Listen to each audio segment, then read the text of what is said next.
Which ones are the bodega bunnies? That would be definitely Carolyn. Carolyn's the chief bodega bunny. And then Shy is plus or minus participating in the bodega activity. Really? Yeah, because Shy is awesome when she's awesome, and she's really not when she's not. Yeah.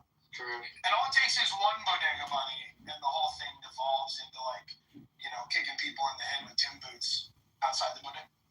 See, that sucks to put Shy in a box with Carolyn. I can't do that. Oh, they volunteers, though. She does that to herself, yeah. She jumps in the box head first and goes, okay, we're doing the bodega. So, like, I consider her big part of the big three, but also big three adjacent. Is that Jazzy? Is Jazzy the other one? No, Jinx. Jinx is another one that's kind of disappointing. She's pretty bright. She has a really great perspective on, especially like medical stuff. But then, yeah, when the bodega shit kicks off, she goes right to that. Ratchet. Yeah. Jazzy is I'm not even gonna go there. It's just. I'll take your word for it because I've never seen it once. Me either. Monica, I asked Joe, and then I'll stop talking about last night, but I said to, because obviously Andrew abruptly left, and I asked him, like, so, like, do you think that, like, he just knew that he lost? He said, for sure. He goes, and we went through the whole conversation, and he said it started with Monica's talking about calling him out for essentially hanging out with people that act in bad faith. And he said, and then that's where it started, and then we circled it all the way back at the end, and we lost our argument and left. And I was like, so did we win? And he said, yeah. And do you think that that's why he left, because he knew that he made an ass of him? I think he miscalculated the culture of white belts chilling. You can't call someone, anytime someone calls someone out for their bad behavior, it turns out that they get called bad. So, Andrew, allowing people to be abusive. There's a quote in Andrew's room, just like mocking Monica is a civic duty. Oh, okay, a civic duty. And I'm like, or evil. like you don't understand how always targeting someone for abuse is a bullying, nasty, despicable, gross thing to do. And then every time a complaint is registered, his hands are thrown up and he goes, oh, it's not, you want to make sure everybody feels heard. Oh my, oh, you asshole, you weakling, you coward. And then he tolerates things that aren't he promotes lies. He validates lies. And he says he's bringing people to Christ. Alright, we can go back to a different conversation. And Pepe's here, perfect timing. And Edgar. Yeah, let's get off of chillism and talk about Buffet Magnesium. What is Let's it? talk about the topic. Boofing is putting things What in would your you talk about? Hey, Craig, what's up? I just came to speak to the title. I literally just came to speak to the title. That's your opportunity. That's your chance. Known review title. Welcome, Craig. What do you think about Shalom and Heil Israel. What do you think about Craig, the We the People owning a Spirit airline company? Good idea, bad idea? What? I mean, it's a good idea. I think a lot of people don't know that on that day that Spirit decided to close, all those people that flew out as flight attendants, they all had to buy their own flights home. But I know the news didn't talk about that though, right? No, I'm glad you told us. What else? Flight attendants got left in the airport with a wet ass. Like that shit was What not the fuck? Yeah, like what do you mean what else? Are you fucking serious? So before you get angry and start assaulting me. It I all didn't insult you. That's literally true. My okay, friend works for Spirit. I need everybody to shut up so I can talk to Craig. If you go off mute, you will find yourself in the goo because this is important to me. Craig, you're tracking the story I'm ready. You're going to have a whole lot more information than I do, and I'm interested in telling it to us. I mean, I literally just did. I literally just said that all those people that flew out that day That is all shitty. had to buy their flights home, right? My friend, she lives in Virginia. Hold on, someone's calling me. What a ringtone. I know, I ain't answering that phone. Look, so my friend, she lives in Virginia, right? That morning, she had to fly out to LA.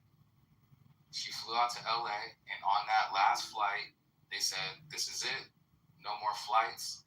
And she couldn't even use her buddy pass to fly back home. Oh my gosh, that's fucking calling me. Why would they do that to their employees? Like, really? Yeah, They have no money. All the employees, they all had to, book their own flights through a different airline in order to get back.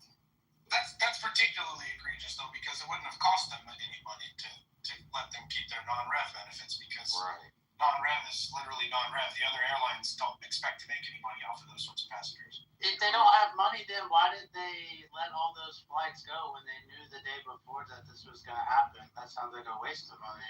Well, they got to pull the trigger at some point, right? And how many passengers are going to have? Why don't we pull the trigger but not strand people?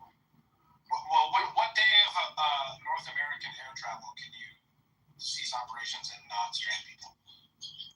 People fly Christmas Day, people fly during the Super Bowl, people fly, like, there's constantly planes in the year, thousands of them. If you have to pull that trigger at some point, you got to pull it. When can you do that? And, like, you just go like, oh, we're not going to book anything for the next 3 months, and then we'll stop? I don't know. But that story is not true.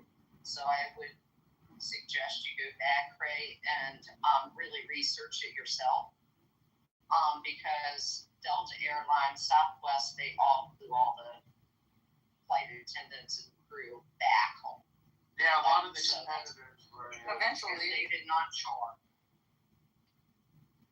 I think people that are celebrating Spirit going down are I dumb. can see that some of the other airlines stepped up and offered complimentary flights home for the Spirit Airlines, and I also believe that some might not have gotten the memo, or there might have been a delay, and they just didn't wait and self-purchased their flights home. But that's the thing. I don't know why I just understand listened to is this they didn't announce conversation it. with you guys. I mean, Rico, the next thing that's going to happen is Carnival Cruise is going to shut down. I mean, guys, are we noticing a pattern? And not to mention, Spirit I is think one of the some few. in the hallway, there's a reparations discussion somewhere, Rico, if you want to head over there, where I'm interested in the topic. That was a really good Several joke. are engaged. You coming on to the Thank you. stage. What was the joke? I said that the next company is going to be Carnival Cruises, and are we noticing a pattern? You shouldn't want that. You shouldn't want that. These airlines create competitive prices. They force airlines like Delta to create more flights that Delta probably operates at a loss.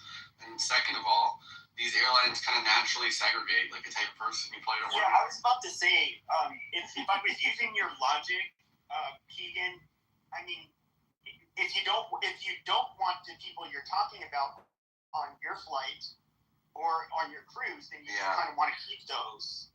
People are really dumb. American Airlines this week is going to look like Walmart. That's true. Listen, I completely agree with you guys. I'm not one for Spirit Airlines shutting down, but there's a reason why they are shutting down. And there's a reason why Carnival Cruises have implemented a lot of the rule changes that they have. There's a reason why McDonald's has stated that they're going to be done with giving self-serving drinks. I just read an article by like 2030 or something. So, in a lot of places like this, you can't do self-serving drinks Yeah, anymore. because we're in a recession. We need rate cuts. Well, it's either that or it's that, certain demographics are truly making a lot of companies lose a lot of money. There he is. We're in a recession. We need rate cuts. Which demographic should that be, Keegan? Just spit it out, buddy. Rate cuts to be on $5 gas. The demographics are usually black or Latino. goddamn Indians is what they are. That's right. I don't want to sit next to smelly Pajit for fucking 10 hours. I would rather sit. You're absolutely right. I would rather sit by a black person. BB, I'd rather have 10 crackheads. don't even respond, y'all. Don't even respond. Wait, are you disagreeing? Say? No, we're adults. We're just not gonna respond. Adults. So how's everybody else doing? How's everybody else doing? Good. How's your booty hole doing? That's good. That's good. Hey Adam, they changed the place of that now. It's called the Christ Cathedral. It used to be called the Crystal Cathedral. I know. Yeah. So they did. It got bought by I the know Catholic exactly where Church. that is. That's right there in Orange. Yeah, we were down there yesterday. Yeah. So they changed the name. By Israeli, it's The area's coming up. the The whole entire area is coming up, Craig. It's actually really refreshing. You know, that area was long overdue for for some change. I spent a lot of time down there in that area. So.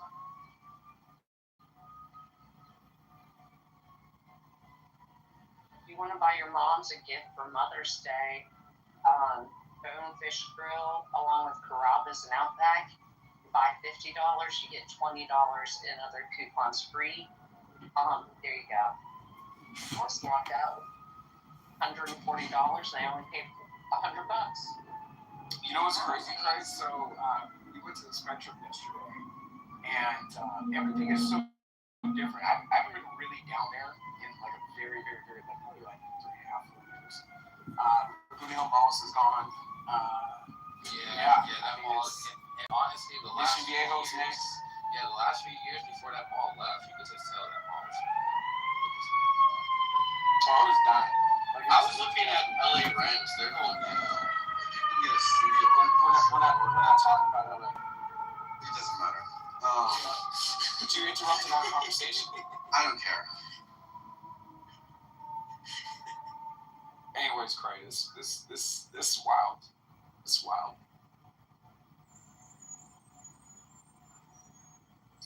I have one of those luggages that looks like everybody else's fucking luggage. It used to be my husband's, but then my husband got a new luggage and I just got this one. Whatever. So now I'm like trying to figure out ways to make it different. But I recently, since I've been flying to LA and back, maybe 3 or 4 times, just within these last couple times flying, somebody thought my bag was theirs. And I have like a big ribbon on the handle, like it's huge and red and can't miss it, but they still think it's fucking theirs, bro. So this is pissing me off. Why does all the luggage look that fucking same? Dazzle. Do it I like do. we do with our kids. I need a new luggage. Bedazzle it. Yeah, see, I gotta sticker it up, bedazzle it up. I gotta be putting some decals on that hoe. Did you guys see the compilation video of like we're losing a good one in Spirit Airlines when they I saw it was going around. You see Chad Ochocinco's post on Instagram about Spirit Airlines? No, what did he say? That's He funny. said, "Thank you, Spirit. I'm saddened by this loss. Thank you, Spirit, for getting me to my destination safely and saving me a ton of money." I love Ochocinco. That guy's so funny.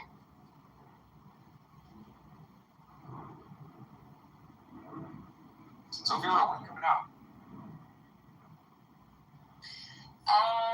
I'm going to Denver in June, and then after that, probably August. Yeah, August. I'm not coming out to LA for the rest of 2026. I hate LA. The only reason I have to go there is because that's where the fucking money is for the film industry, okay? That's right.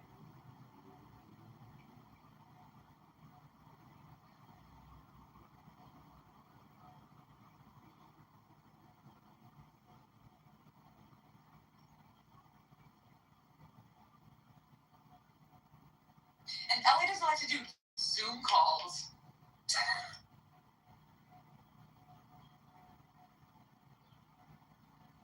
Why do you think that is? I think it's because of the kind of work I'm doing. Because it's Proprietary. you know. Yeah, they kind of like need to feel. They need to catch a vibe. You know what I'm saying? That's what I'm feeling. It's that very LA LA. I don't know how to explain this. You know how like you approach a filmmaker in LA and you're not from LA, and you do independent work and they do like crew work on sets, and they're like, oh, I was just finishing that Jilly Buffett film, and I was just working with Kevin Spacey, the other day. Oh, you don't know Kevin Spacey? Like, shut the fuck up. They love name dropping. Yo. But then they show up to Nashville and they don't know what the hell they're doing. It's kind of a dumb town, you know.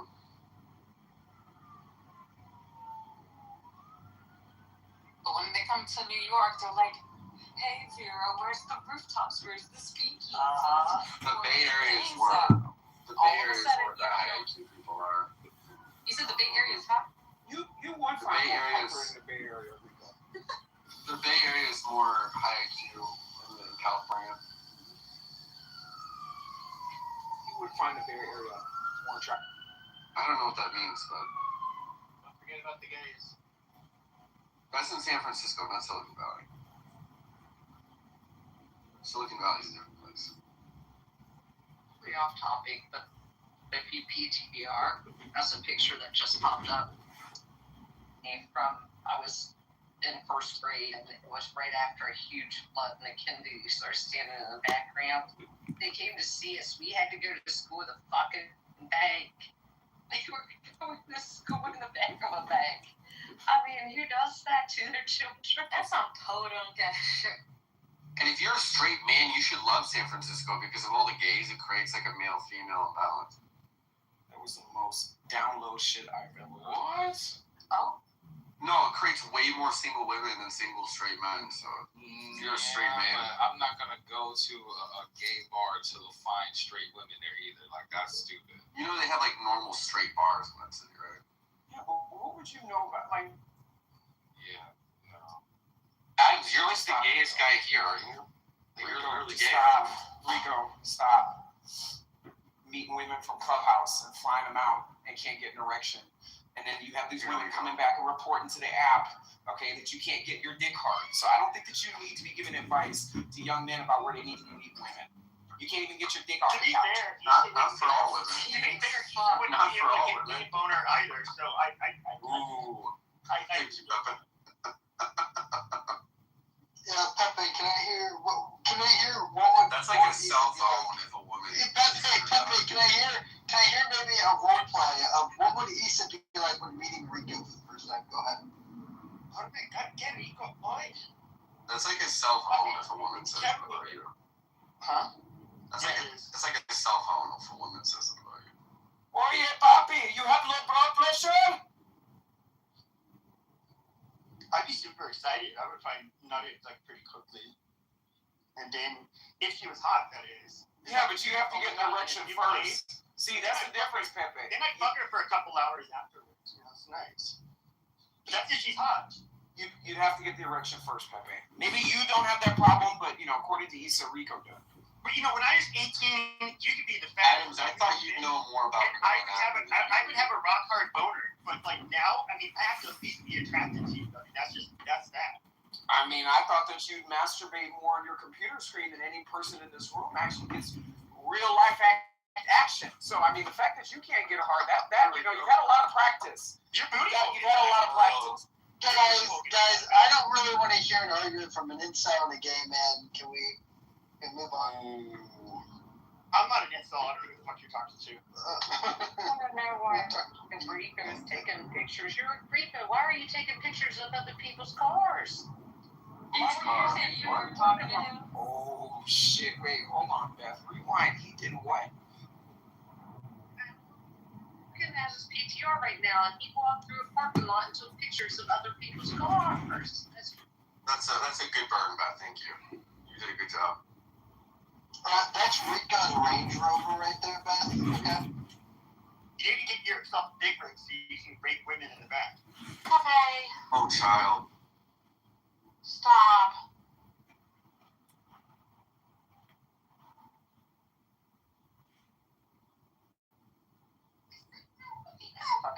I just had to say something.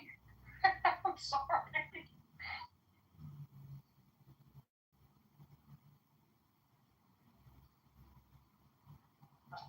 daughter and her friends do.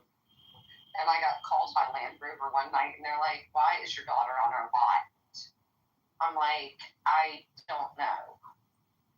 And they're like, "We see your Range Rover, but they're going up against all these other cars we've got, and they're taking photos." I'm like, "I don't know. They're 17 years old. Who knows? Get them for I trespass." would just like to say, for clarification, that based on the news, when Spirit Airlines abruptly ceased operations, it did leave thousands of their employees stranded across the country.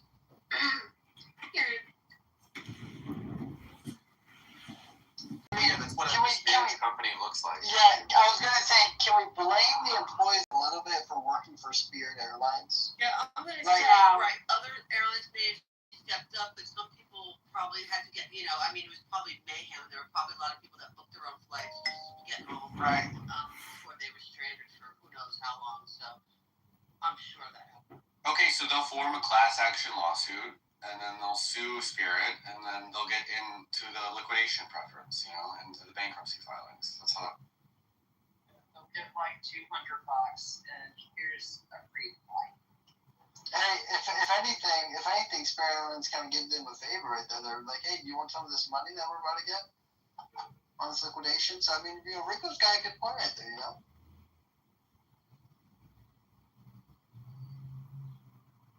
Thank you, Keegan. Listen, I hope that Southwest does not become like Spirit, of course. I hope that, United, I just hope, hopefully maybe someone fills this void. Maybe a publicly, we the people Spirit Airlines is a good thing, but I think we the people would realize pretty quickly that we probably wouldn't like I think a lot of broke conservatives celebrate Spirit's downfall, but they're going to be too broke to travel soon. Are you saying that prices are going to go up? That's You don't think someone's gonna fill the void with cheap flights? No. They're canceling flights because of the Hormuz bullshit that Trump started. Because of the fuel situation. Yeah, the fuel is what made it so. Gas is pretty wild. I just filled up yesterday, 2 days ago. It was $68.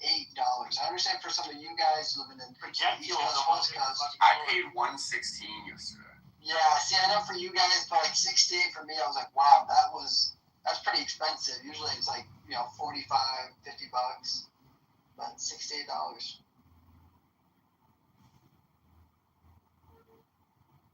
You have to put premium in your It's not Range even Rover. a half a tank.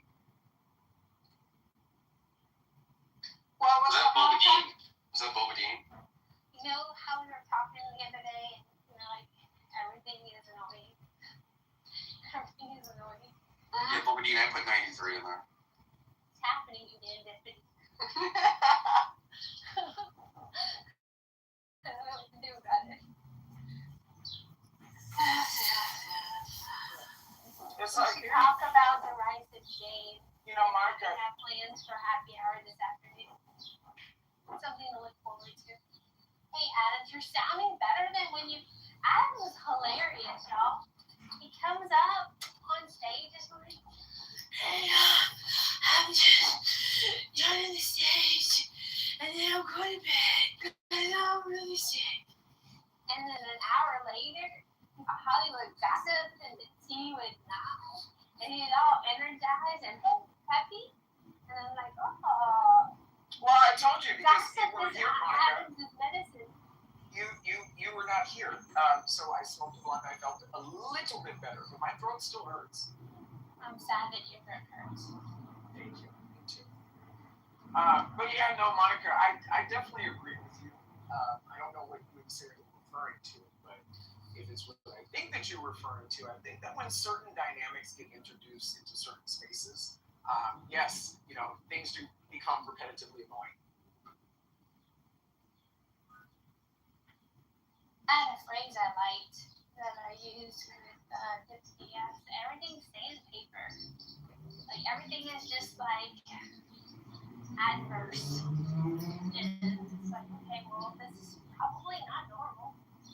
Probably should need an attitude adjustment. So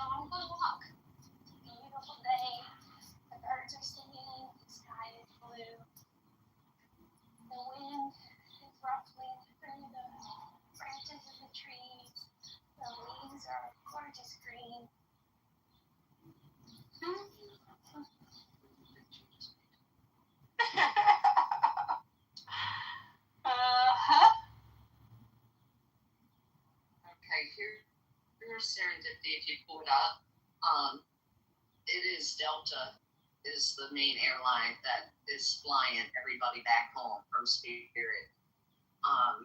But They get a tax they write-off had a probably. 10-day. They had it's a 10-day window that they have to deal with. But they're doing it for free. They're not charging the staff, but that means that then they have to get hotel rooms or just stay in the airport. And then they get the tax. They write off their taxes. It's Yeah, okay. I mean, and point being, there's, I'm sure, plenty of employees who paid for their own flights just to get the hell out of there before they got, waiting with 1,000 other people. And like we said, hotels. This is definitely not a fun situation for the employees who have to deal with this. Craig, do you know how many employees it was? I know thousands, but Most of them live in Dania Beach probably anyway. And they are filing 7, not 11, so odds of employees getting jack all shit is minimal.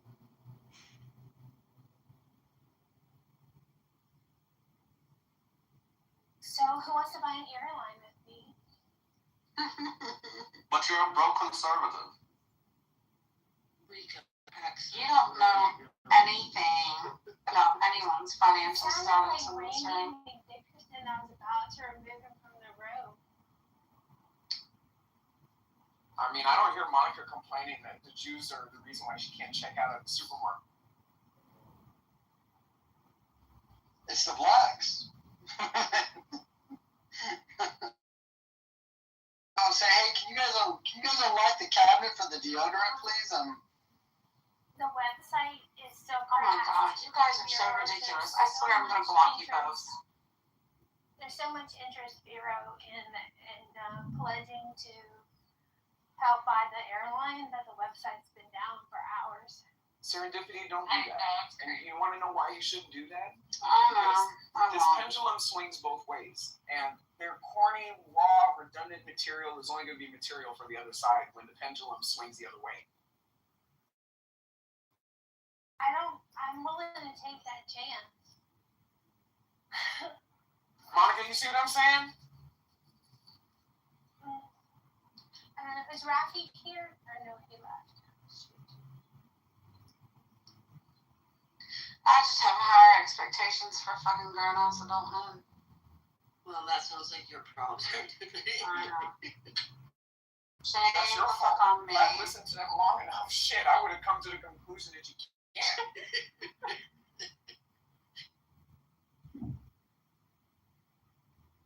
Serendipity said, and Ian has this philosophy too. I hear that talk. Like, people don't owe you apologies. And that's something I struggle with. Can we talk about that a little bit? Yeah. I think you can be owed an apology, but not expecting to receive an apology is where it gets gummed up. I don't know. Flip the script on that, and somebody thinks that they're entitled to an apology from you, and ask yourself the same question. Well, we can do a role play if you want. I'm sure I've done something that irritated you recently, Deputy. Like, can you use that as an example? Do people want an apology though nowadays? I feel like an apology is kind of outdated in the lesson that was meant to really teach people. Wait, Do you think that don't people... jump ahead though. That's a great line of thought, but don't go so far ahead. We need to establish people owed apologies. Someone can owe you an apology, or you can feel they owe you an apology, and they have no idea they even insulted or slighted you. So then are you owed an apology from someone who doesn't even know that they rendered an insult? Well, I think that's an entirely different question. Are you owed an apology from someone who doesn't like you and they don't really care if they hurt your feelings? Yeah, I think you're only owed. I think you're only owed an apology from someone for. I don't think you really are owed an apology from people who like don't like you. I mean, that would be kind of. No. See, and that's where I was going with this, Monica. Sometimes the apology is irrelevant. The apology will naturally come if you get your lick back. You see what I'm saying? See, and I'm not interested in the lick back. What I'm interested in is acknowledgement that a slight occurred, a sincere contriteness for issuing the slight, and promise to do better or never slight again. But just saying that out loud makes me, I'm probably really spoiled, and I'm probably going to be perennially disappointed. I just wanted to say, hi on Israel. My Israeli ETF is up 1.3% today. Yes. Hail to Israel.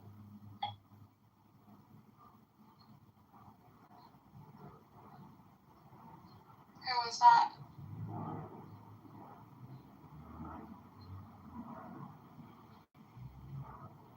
Did you move Rico down? Hold on, I thought I did. I thought I was just, I moved Rico down because we were nowhere near talking about Israel. I moved Rabbi down because who the hell is he? And so, all right. So, I can't invite Rabbi back up. I don't care. Well, who's Rabbi? I don't know. Well, I'd like to know. Can somebody invite Rabbi back up? No. This is about me. I'm centering myself. Thank you, Boo Boo.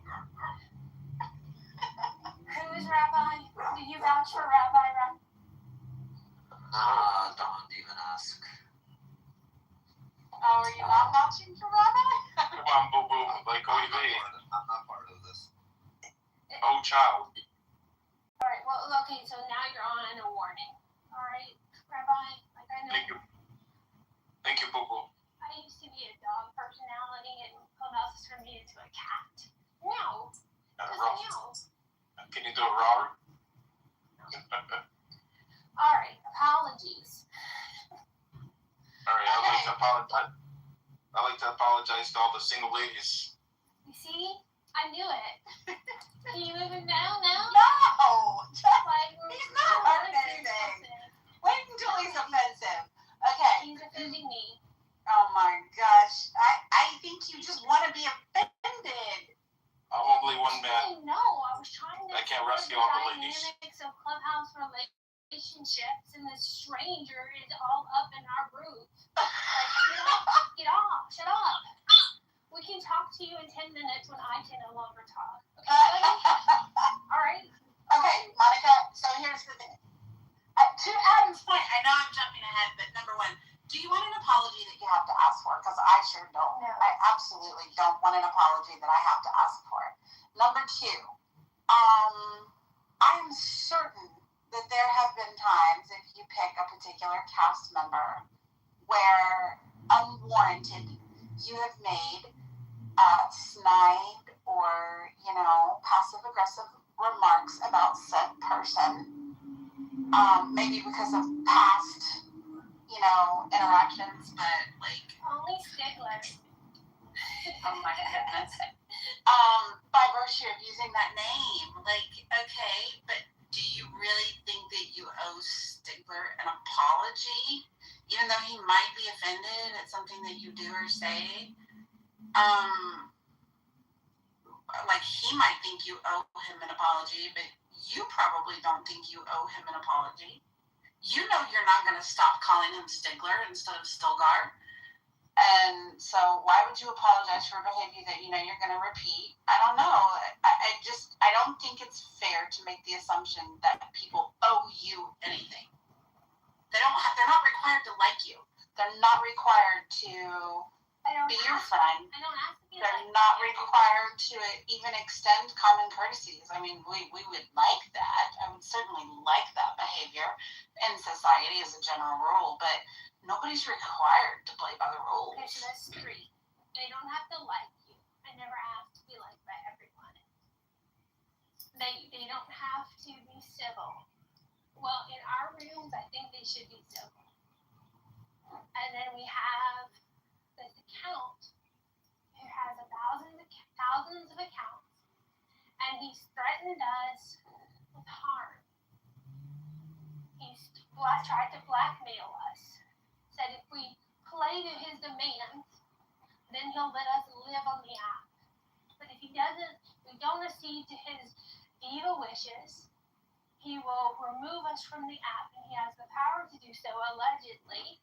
Who? So he's threatening us. Who is it? Would you ever say to, I don't think I've ever taken time when I said to a friend, you owe me an apology. Like if something happens and they say, look, this happened, I don't know if you realize how that made me feel, and they're like, oh, I didn't realize that. But I would never say, that only seems to come from people who maybe aren't your friend, which in that case, fuck off, don't tell me I don't do anything. So I can see. Well, Edie, you're not a petty, stupid person, so. So I think, I don't know, I've never demanded an apology from anyone. What I've said was, when I have to disagree with you, Monica. I've told you to apologize, or I've told you to stop doing your fuckboy shit. No, you've told me to apologize. When? What do you mean when? You've told When? Oh, no, I need receipts. Did you keep them or no? You're just making a supposition. I don't record rooms if that's what you're asking. So you have no idea when I demanded an apology from you. Should I demand one now? That's not my style. I don't demand apologies. You have to. You blocked me. You said Oh boy, me blocking you is a consequence for your poor behavior. No, Monica, you blocked me. Then you said I'm not going to unblock you until you've apologized. And it was actually for a room that I dogpiled on you. You were in a room and you were getting piled on, and I came in and I dogpiled on you. And you said that was really disrespectful and that you deserve an apology for it. And then you said I'm blocking you until you apologize. And so I apologize. You're lying now because how in the hell? Wait, what? I remember it now. Hold on. Remember the situation What happened. you did is wrong. Why should I unblock you? And you said, well, if I apologize, will you unblock me? No, Monica, that's not how it went. Which is okay. I don't mind someone asking for an apology. Why? Why do you I don't mind someone asking. require an apology? Well, now you're changing. Now you're moving the goalposts. Hold on. No, you demanded an apology from me on March 27th in the back channel. March 27th. Maybe Monica can come up and apologize to you, Abby, for blocking you. You guys would rather talk about this rather than racism and everything. Hold on, my friend. Why you stop at racism? What about anti-Semitism? That's not me. Zach, can you give us a minute? Well, I'm not hurt by it. I'm just saying that you have that. You demanded an apology to me, and you now reported me demanding an apology from you? No, that's. I questioned you on that. People on the Alright, let me read everyone what she's saying. I quoted, maybe Monica can come up and apologize to you, Abby, for blocking you. That's me saying maybe Monica should apologize to Abby. I didn't demand an apology. I'm just, and it's not demanding. I didn't even request an apology. This is going to be fun. How many people, hold on. Maybe Monica should apologize for blocking you, Abby. Yep, that's what I just said. So that's not about me wanting an apology from you towards me, nor is it me wanting an apology. For stuff like you were all up in the Kool-Aid not knowing the flavor. Why did you do that? What business is it of yours whether I have Abby blocked or not? Why are you getting mixed up in stuff that doesn't belong to you or concerns you? And why do you complain that I have you blocked? And then obviously I don't have you blocked because we're communicating in the back channel. Monica, again, this is more than a year ago. Rather than getting caught up with the What you're talking about is a bunch ago. I'm saying that you blocked me about a year ago, and you said that I will not be unblocking you until you apologize to me for dogpiling on you. And so then I did apologize to you, and you unblocked me, which is fair, and I respected I understood. I'm just saying, and it's I'm just saying that you're saying that you don't think people, can demand an apology, and I'm saying that you do request an apology. Do you have requested for apologies before? If I stated that you've caused the slight, that's me letting you know that you caused the slight, and then you get to decide whether or not you're sorry, and you either render me an apology or you don't. It's not like. I think she's trying to cuck you. I wouldn't apologize at this point. I'm not saying I want to. Guys, I feel like we're missing a part of aspect. Stand out because it's uncomfortable to be centered. So I'm not trying to center you. You just stated something that you don't believe, which is that you said that you don't think that people should request an apology. And I'm saying that you have requested an apology. I demand an apology, or I say that was shitty. You sound like you should apologize. You seem like you're acting. Who are you? Rico, get out the way, Thomas. Always. Oh, dots. First name form used on the app are not doxing. But I did it to get his attention. So, Tiffany, I demand apologies. I think demand's too strong of a word. Shut up, Keegan. Did you not hear me ask Tiffany? Well, maybe rephrase it as have I I requested still an apology. hear a man's voice instead of the dulcet tones of one of my dearest friends on the app. Do you have the ability to mute up, but not the will? Not the stamina? Not the conviction of a man? Retard. These names are You're just misrepresenting the argument, though. I think based on, and I'm strictly basing it on our communications today, Mom. Okay, I don't think that you run around demanding apologies. I think it's based on our communication today. You have an expectation where I'm not certain you're entitled. So again, someone threatens us and our welfare on the app, not in the real world, but on the app, affecting Did you our threaten? lives. What did you do? What did you do? Yeah. And then they want to come and nosh with us.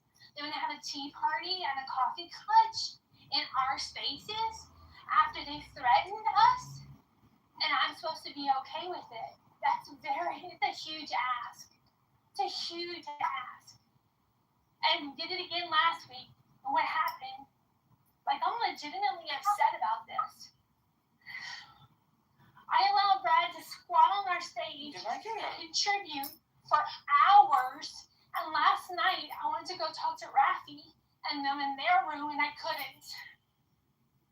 Wait, can I get a reset? No. We're going to move on to talk about the Strait of Hormuz. Is it open or closed, y'all? Because I don't know. And how come we're not talking about it anymore? The U.S. is going to rescue stranded ships. Are they without food and necessities? What's going on over there? Anybody know? And Wait, are they talking about you? particularly trolley people tend to navigate this app.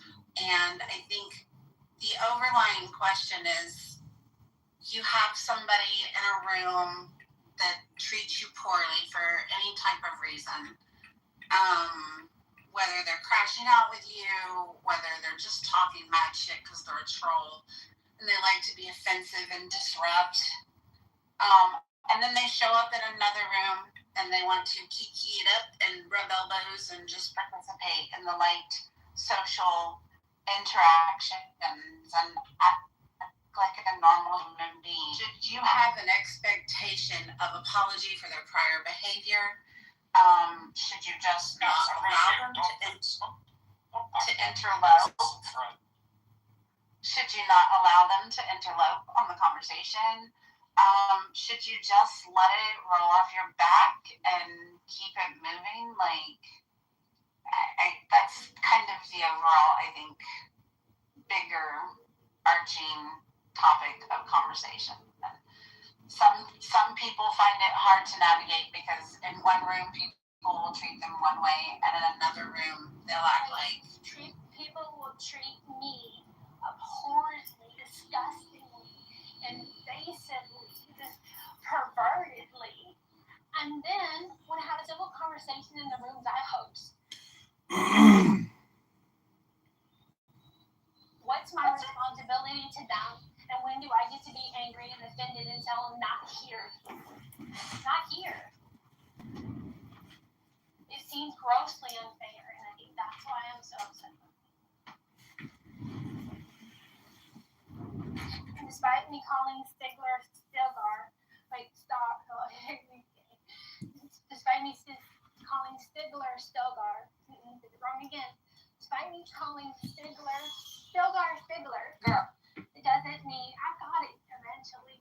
Thanks for your patience. It doesn't mean that I'm talking about him. I'm talking about Brad, I'm talking about Rich.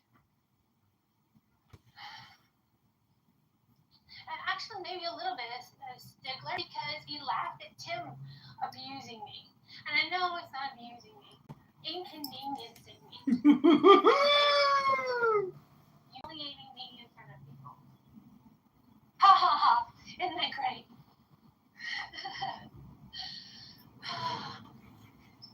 The wind is blowing. It's not hot here. Do you want your medicine now, or should I save it for another day and make it bubblegum flavored? No. I'll take a shot. Go ahead. So, I think you make somewhat of a controversial figure of yourself on this app by your own actions. And I think when the consequences come, you don't enjoy them. I would just recommend take them less seriously. It's still the internet. Try giving the torch. Hold on. That's excellent advice. That really is good advice. You're welcome. The invoice is in the mail. Also, who cares? I care because it interferes with my navigation of the app. I want to go where I want to go. I want to be where I want to be. If my friends are doing a political room, I want to be there.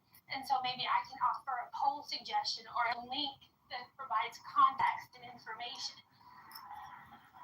And when I'm denied access to the people that I prefer by a couple of jerks who think it's fun to poke at Monica, ha ha ha ha, it's annoying.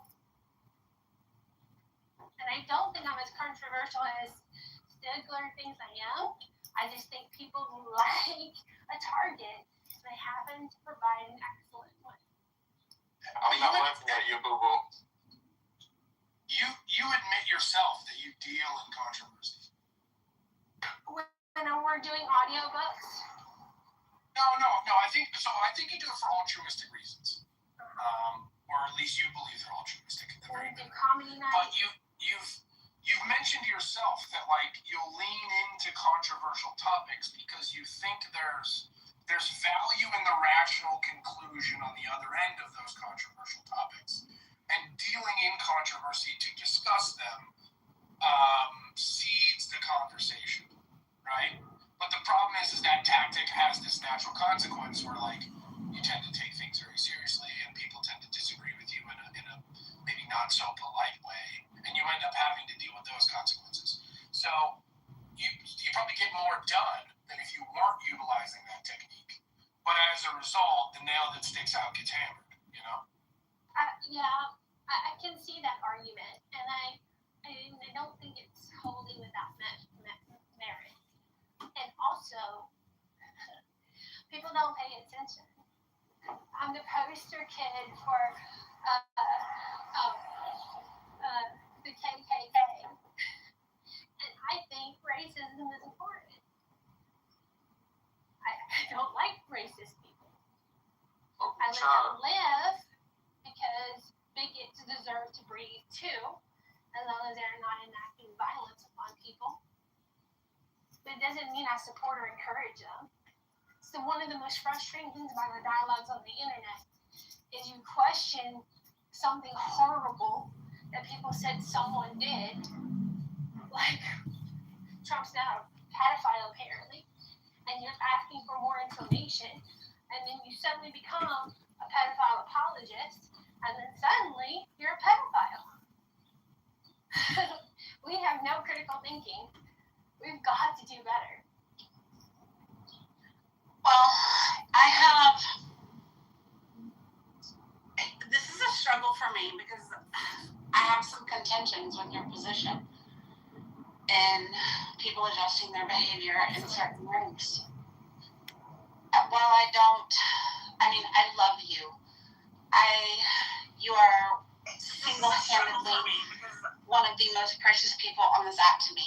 I don't enjoy seeing you be abused by other people. I don't enjoy seeing people make you feel embarrassed or humiliated or any of the things. I also have expressed that to you, and you're like, I'm going to move the way that I'm going to move on this app. But the flip side of that is I don't, particularly with topics, don't particularly enjoy echo chambers. I want people that I don't disagree with. And if we take the two extreme components out of this scenario and we look at people like Stilgar and we look at people like Jane, I don't bounce around in 50 rooms. We're in this room all freaking day long. I'm here. So when people like Jane come here to see me and you're like, what are you doing here? You're not nice to me in that room. How dare you be here? Fair. I haven't done That is fair. No, it's not. I haven't done that for months. I welcomed Jane in and I asked you to make her a moderator. Stop it. Just recently, yes. Just recently, yes. Over the last 6 months. She hasn't been in here in the last 6 months. She doesn't come anymore because that's not my fault. Every time she came, she was accosted at, well, you don't get to come in here and key it up with me when you treat me so egregiously out there. And then what you told me, Monica, I like Jane. I like her in our rooms. Okay, Monica, I like Stilgar. I want him in our rooms. Okay. Oh my God, Rico, I'm gonna kick you because you're just fucking obnoxious. If I said I want people that I don't agree with, but if I said disagree, it was a misspeak. Hello. The fact that you're in here every motherfucking day, I think warrants the fact that I don't mind people being in here that I don't agree with because I think you're a fucking loser. And I tolerate your bullshit in this room, your disruption, your fucking asinine ideas day after motherfucking day. I don't mind people. So kiss my white ass, Rico. Kiss it, okay? And shut the fuck up. So anyway. Oh my God. Please tell me that was recorded. That was incredible. I don't know who Rico is, but I like it. So that's your second warning, Rico. Your third one gets you bounced from the room, and we'll try again tomorrow. Look at these feminists trying to cuck everyone. Or open up. And so Jane, and so Stilgar, and Stilgar got in my back a couple of times. Stilgar is a great mod when he doesn't bother me. And when he doesn't bother me, we get along okay. And I told the other day, I consider Stilgar like a kind of brother, annoying little brother. Give me a green bean right now, and I'll do something hilarious. You don't get to mess with my karma, Stilgar. So anyway, Oh my goodness, they're worried about the karma? They're cucking themselves now. But Brad is different. You can think I meant only the clubhouse karma, but you'd be wrong. But go ahead and think that. Brad was too much, and that was a mistake on my part. Brad was too much, especially after him blocking me out of the room where all the people were last night. So now Brad blocked. So that problem. Rich was a lot. Rich was a whole lot this morning. So that's where all this emotion's coming. But see, I don't think Rich was a lot this morning. On any other given day, I'd say, Rich was a lot. Like this morning, I felt like Rich came in and he just participated in the conversation and he wasn't particularly, he wasn't like poking at people and trying to disrupt. Like he actually engaged and carried on conversation. Not with me, which I don't. But he was interacting and he was engaged with people and they were talking and everything and there was no drama. And in a case like that, like I don't care about him being here in that case. I think when you care about him being here in that case, that's when you're going to get the disruption and the what can I do to turn your room upside down because, you know, you wouldn't let me play on the playground. Like it's freaking childish antics. You know the story of the Damocles sword that dangles over someone's head and it's wobbling to and fro and you never know when it's going to pop and stab you through the skull. That's Rich. I think that's hyperbolic. When Rich comes in here and he's messy, he gets thrown to the goo or he gets thrown out of the room. When Rich comes in here and he acts like a freaking person, he gets to participate and play with everybody else because he can show that he can, you know, contribute to the conversation. I don't have a problem with that. He said I was the worst person on the app. And he was going to do everything he could do to get me removed. He said the same thing about me. He said I was getting my account flipped. Monica, who said you're the worst person on the app? Rich. Right. Who said that? Can I interrupt for a quick programming note? So we're gonna have at 5 o'clock today a social hour where we play this very funny game that was just created and tested a few days ago. And version 2 has soft launched this morning, but I haven't tested it with any real people. So I'm going to start a room right now to test it with a few people. If I could have a couple volunteers just find the room that I'm going to start in about 1 minute. Email me the link and I can advertise it for you directly. Yeah, I just think about. I think it's important to know you need to have 2 devices to Yes, the game. yes. 1 device to do the game on and 1 device to talk on Clubhouse. Thank you. Yeah, so have a laptop or a tablet handy. I'll send you I'll send it in your Telegram, Monica. Okay. And do you only want like 5 people? You don't want 15? It could be more. I would say minimum 5. It could be more, and then we're gonna do the big full game this tonight. Yeah, you have to be in a place where you can talk because everyone shares a question. Everyone shares. So keep that in mind. It's spicy. If that's the case, you should let Rico up. Okay, all right. So I will send you the link, Monica. I'll send you the link, Serendipity. Rico can suck your dick.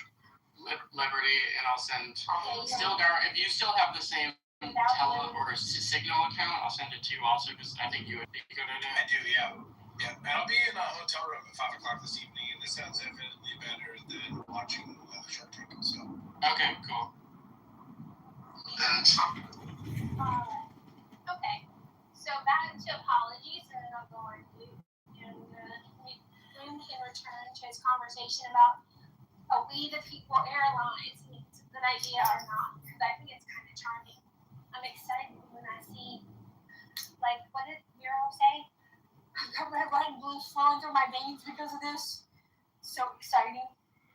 America! Oh, America! With the big blue airplane, you're ever gonna get Kamala? Or When the means of, I get really excited when the means of production's owned by the people as well. Yes. Are you a socialist, Keegan? So, Maybe. well, I think people might be trespassed upon that they do deserve an apology, that their poor behavior does warrant an apology. I will pay attention if I make demands for apologies in the future because this doesn't seem to be something that I do, but I'll pay attention to it. Thanks, Keegan, for that feedback. So far, I know, I just touched grass. I know I take the app too seriously. And I know that's a problem for me. And then thirdly, I'm used to wearing armor inside the rooms I moderate. I'm finding it uncomfortable and unpleasant to wear armor in here when I want to take my shoes off and get under the blanket and in the recliner and relax. So that's going to be something I need to navigate, not anyone else. Thank you guys for letting me process all of this feelings today. I appreciate the patience. Okay. Vera, what do you think the odds are that we'll get this done? Because I am ready to drop $45 For a share. I would. I'd get a little square. Why not? Jurassic Rooms is at the top of the room if y'all want to go help him test the game. You do have to have a second device, and you have to be able to speak. So, Oof. I don't have a second device. It's in my office. That's it. tablet, laptop, second iPhone. All in my office. I'm trying to separate my work from my life right now. Okay, so I'm trying to, leave things in there and then concentrate. Go in with your eyes closed, and you're still separate, but Right. it's a fun little game, girl. I really think you'd love it. Oh no, I've played. I was one of the first people to try it out, and so we gave them a lot of pointers. So I'm excited to see the V2 for sure.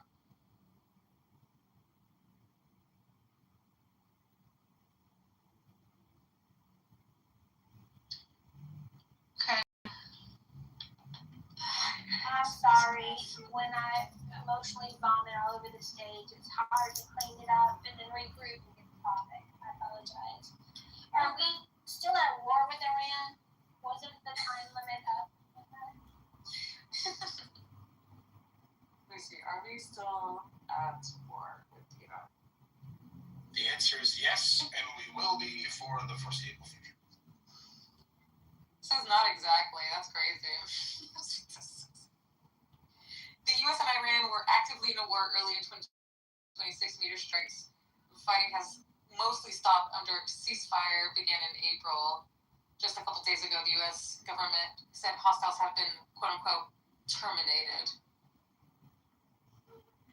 But it's not really over, it says. They're still deployed. We still have boots on ground.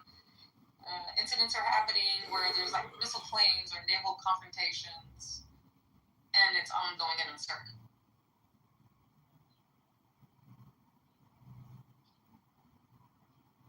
Wake me up when September ends. I am so tired of this fucking conflict. I am too. It's been giving me a lot of anxiety and some PTSD shit just happening here and there, especially with the recent flying too. I've been kind of, anxious. It's Islamic fatigue. It's war fatigue, bro. Just straight up war fatigue. I'm tired of.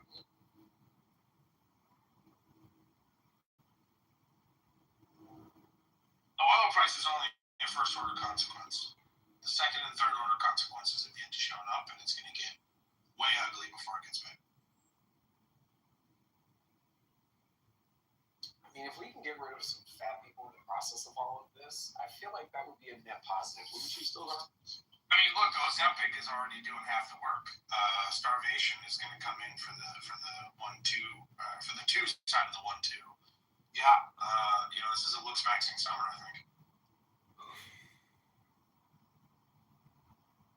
You haven't seen shit when it comes to food cost. It's only going to get sketchier from here.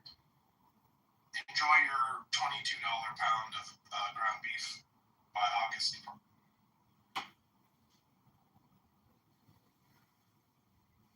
Bro, relax. It's because he's going to be a vegan. No, I haven't eaten meat since fucking, I don't know, a decade now, okay? So relax. You're so pessimistic. Everything, I could be like, oh man, the sun is shining, it's a beautiful day, and you're like, oh, it's gonna explode, bro. It's gonna burn me.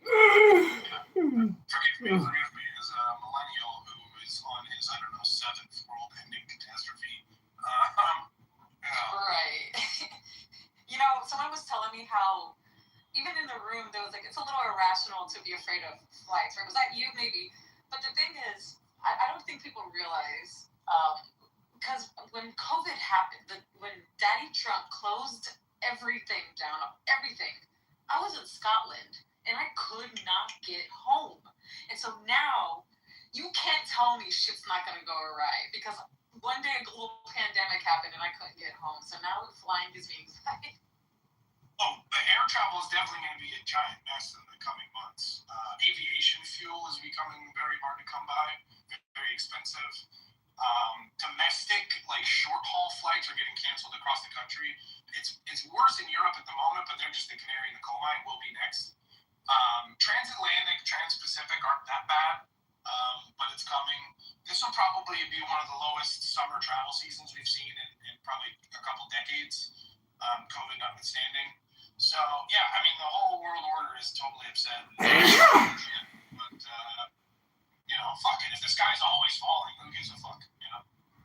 Stilgar, I feel like the one positive thing out of this, at least for Los Angeles, with everybody converging here for the World Cup, is maybe people will stay home. They've made the tickets so unaffordable for people to even go that live here to begin with. So maybe they'll just stay home. I think that we can survive with a little bit less travel tourism this year. Traffic's going to be better, getting to work. I feel like Europe trip I'm taking. Yeah. I expect everything to be kind of chilled out. Don't forget about the Olympics too. You got that coming. Yeah, and hopefully more people will stay home.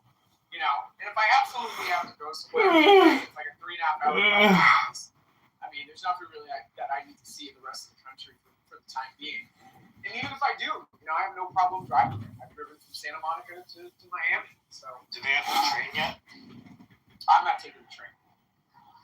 I don't do the train. Yeah, but they have the high-speed train. I'm not taking the train. So I would prefer to drive versus take the train.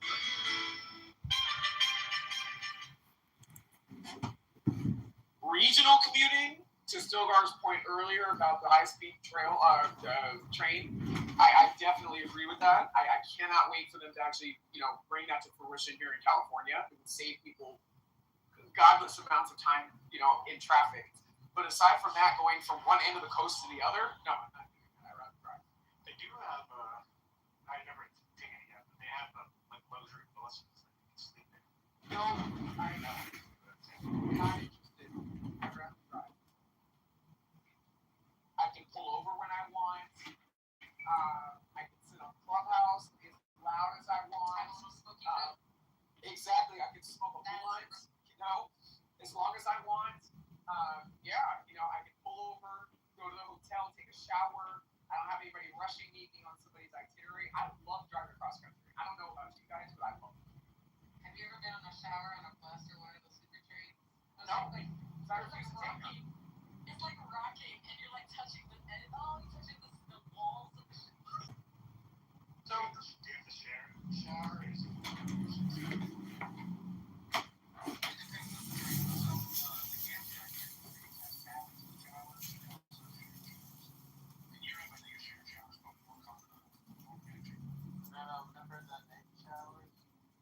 Yeah, touching the curtain. Oh, the curtain was so good. I felt like my elbow popped all that out. Well, we changed all the shower curtains.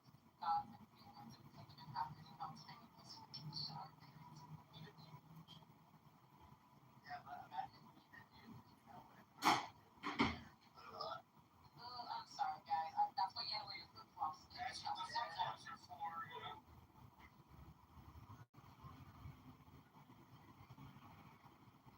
I'm such a nice guy. I take the insurance. Our homeboy reader is constable, and she's gonna hop in after me. I'm like, are you washing your hair? She's like, yes, I have to wash my hair. Okay, baby. Girl, you don't want to protein out of your toenail? No. I'm just kidding. I did not share with the males in the birthdays, thank goodness. Good call.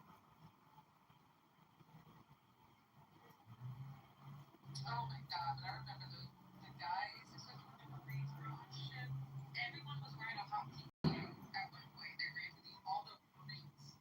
They wore hot pink Speedos and ran through the flight deck just to be fucking Marines. And where are the gay ones? Most Marines I know are gay. Oh, straight dudes in the military are the gays too. 24/7 gay dudes. Brock isn't gay. I'm not gay either. It's okay to be gay. 24 dudes singing Sticks in the shower with their dicks out is gay. I don't want to. I did represent everything semen at one moment in time. I mean, as long as you don't ask and you don't tell, right? We all know you're gay. It's like, that was such a dumb policy.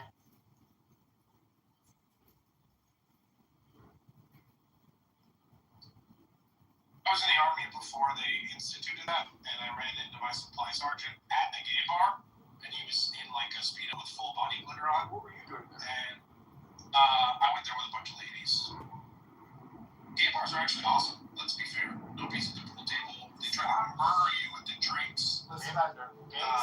bar. I'm just gonna say this: y'all straight men need to stop invading gay spaces. Okay? Look, if Fort Dykes want to go to the gay bar, they had me at bar, okay? But yeah, from then on, I never wanted for anything. I was like, oh, I see you got those new Gore-Tex boots, and he's like, oh yeah, we did. Okay. What's your size again? I think it's easier to hook up with women at a gay bar because people are more open to sex in general. Yeah, I think that straight men need to stay in straight male spaces. They don't need to be venturing off into gay spaces. That's just my opinion. Yeah, but they don't play any Lennox at straight white male bars.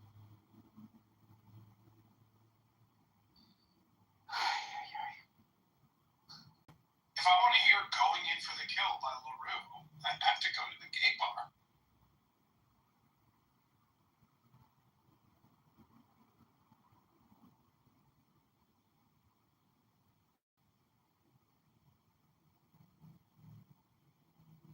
Of the gay bar you've been to, mine's Rainbow Cack. All the ones that I've been to have kind of like not that great names. $200 charge to your wife from the Golden Banana. You don't. The one in Philly is called Woody's. Actually been to Woody's. The lesbian bar is called Sisters. Oh wow.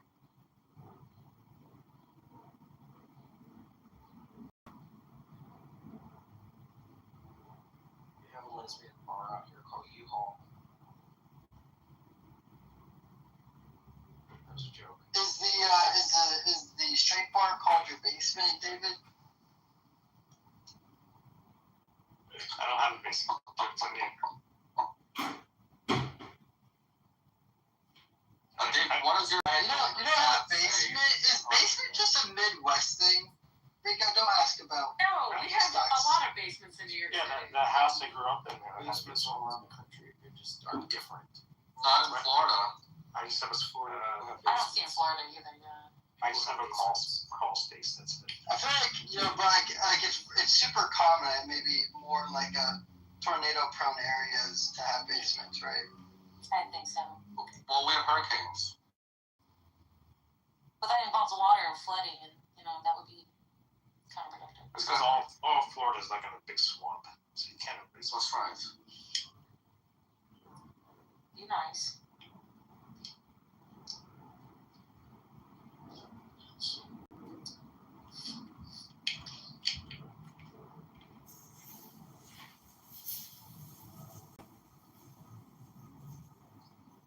David, what does your Goldman Sachs guy say about the Israeli ETF? EIS? I don't know. Never brought it up to him. It's 11% in the past month. It's amazing. That's pretty good. But that's less than NASDAQ. It's 70% over the past year. That's okay. No, that's amazing. Why are you talking like that? Because he's rabbi.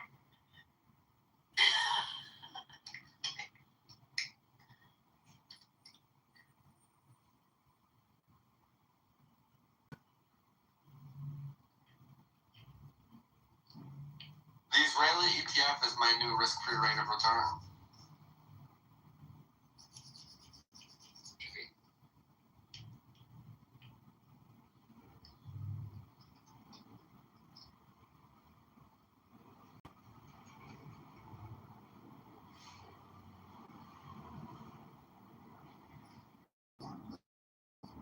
David, how can you say Very good. that's amazing?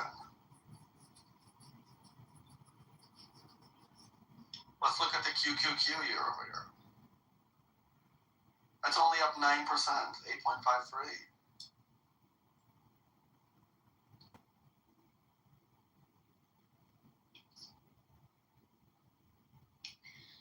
I'm going for a walk. Another walk. Bet you won't. That's No, beautiful. I'm grateful for I will. I'm grateful for Jeffrey Epstein because he said only the goyim deal in the real world, and you should just make your money trading future. Okay. Noted. He was the best of men.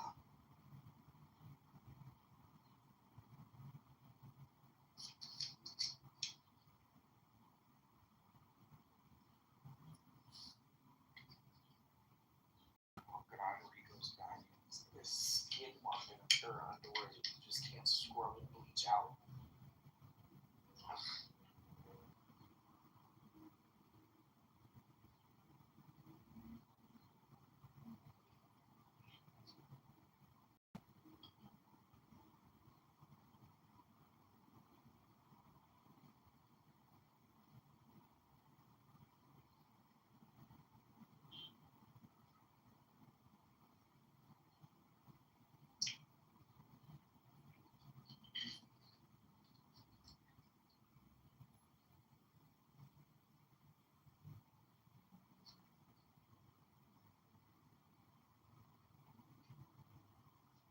What are you up to, girl?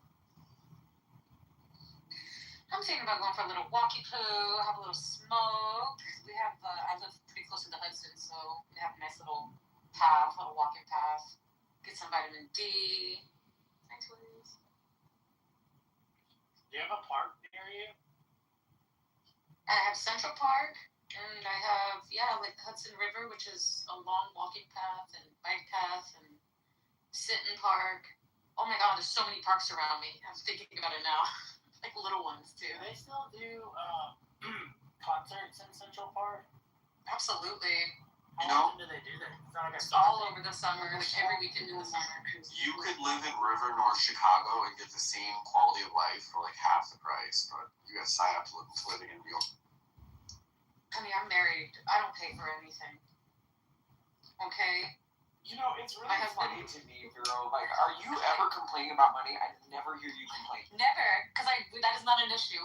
Even if anybody was like, "Oh, what kind of things you fight about money?" Never. We look at each other money. No, we're good to go, man. We can afford to be here, and that's why we're here. The fuck? We would never live in Chicago. We can't.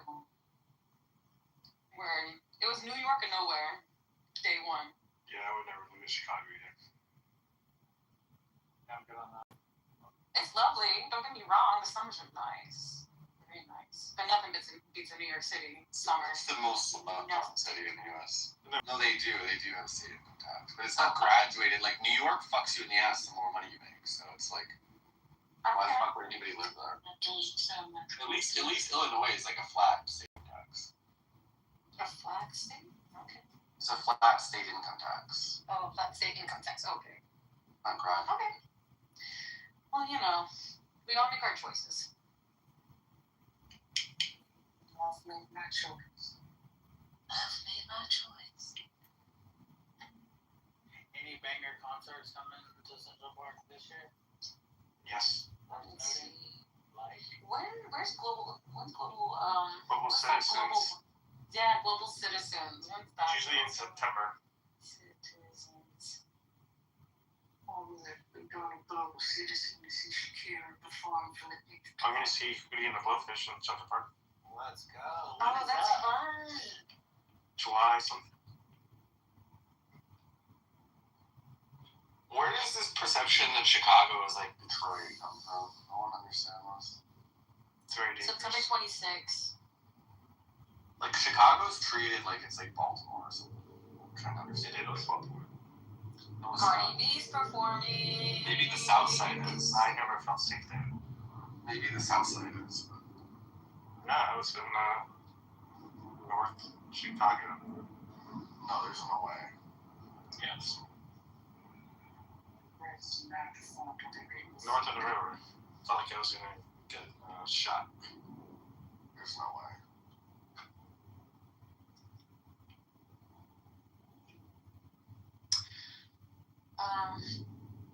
I saw Stevie Wonder in Central Park. He didn't see you. Stevie, yeah, I was like,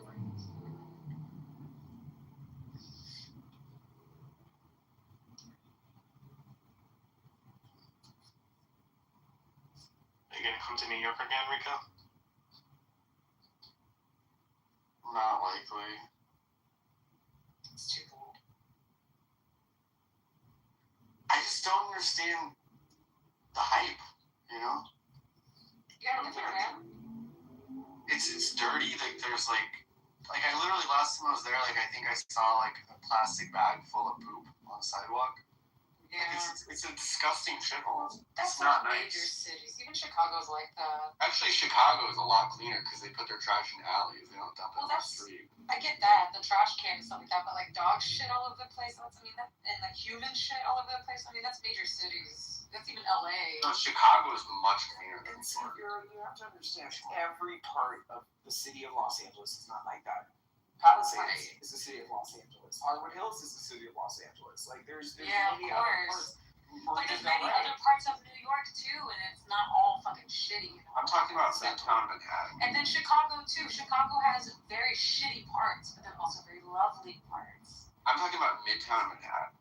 Yeah, but no one goes. That's all just tourists. That's like saying the same thing about the Hollywood stars running around. Exactly, that's the same thing.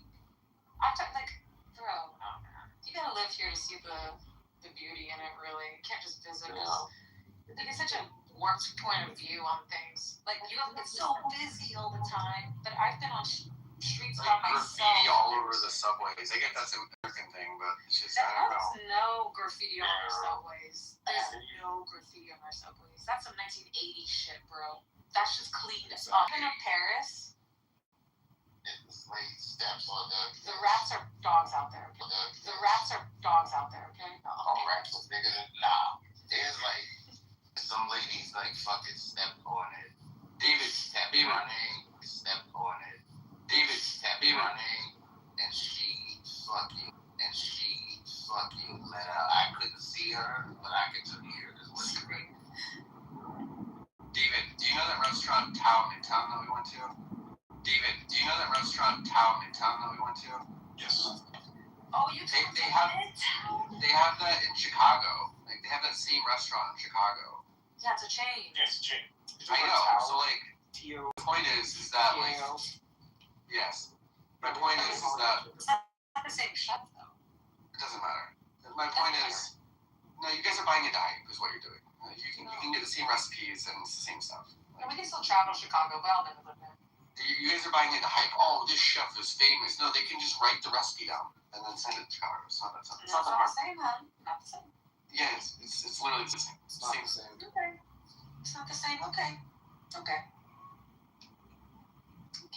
New York is for people who buy into hype. It's for like NPCs. Okay. It's for people who are easy to sell to. Okay. That would be Miami. That is Miami, if anything. Rico, what do you like? 100 years. Yeah, no. I love Miami. Oh, I hate Miami. If you love Miami, then I take none of the rest of the things that you say. Miami's clean and nice. And they crack down on crime. Like Miami, To answer your no question, state income tax. Thank you for asking that question. You got all the sweet Latina ass everyone. That's amazing. But you don't have access to those women. Thanks, Dr. Adams. I appreciate you for bringing that into light. Yeah, you don't have access to those women, Rico. That's just eye candy for you. That's You don't amazing. have access That's to those incorrect, women. but that's amazing. You don't have access to those women. Okay. Whatever you just said. All those women are fake. What you mean? Butt done, thighs done, breast done, arms done, chin done, cheekbones done, arch done on your feet. They install dimples in their What's wrong with dimples looks in their maxing? back. What's wrong with looks maxing? What you mean? What's wrong with it? There's nothing wrong with looks. That's less than looks maxing. That's fucking body dysmorphia to the point of changing. Might as well be transgender. What is this look maxing term? Like, is this Gen Z term. He's just trying to be hip. People that are not funny don't have any talent. Miami's fun for a weekend, you know?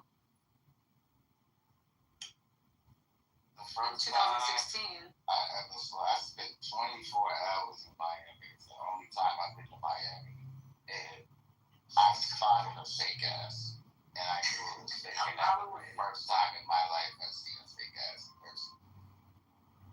It's shitty. And I don't know how you guys could not enjoy being on a boat or a beach and a beautiful sunset. It doesn't make any sense. I want to go to Miami for that. Yeah, actually, my friends were going on a boat 2 weekends from now. We're all going to Next to each other. hours away. That's like trying to drive to London or some shit. If you can end up in Montauk. Dang, I opened up my can and whatever the frequency hit my receiver in my headphone and I heard it go boom, like a poof. It's crazy. Now, I will say, as New Yorkers, Florida is, I love it.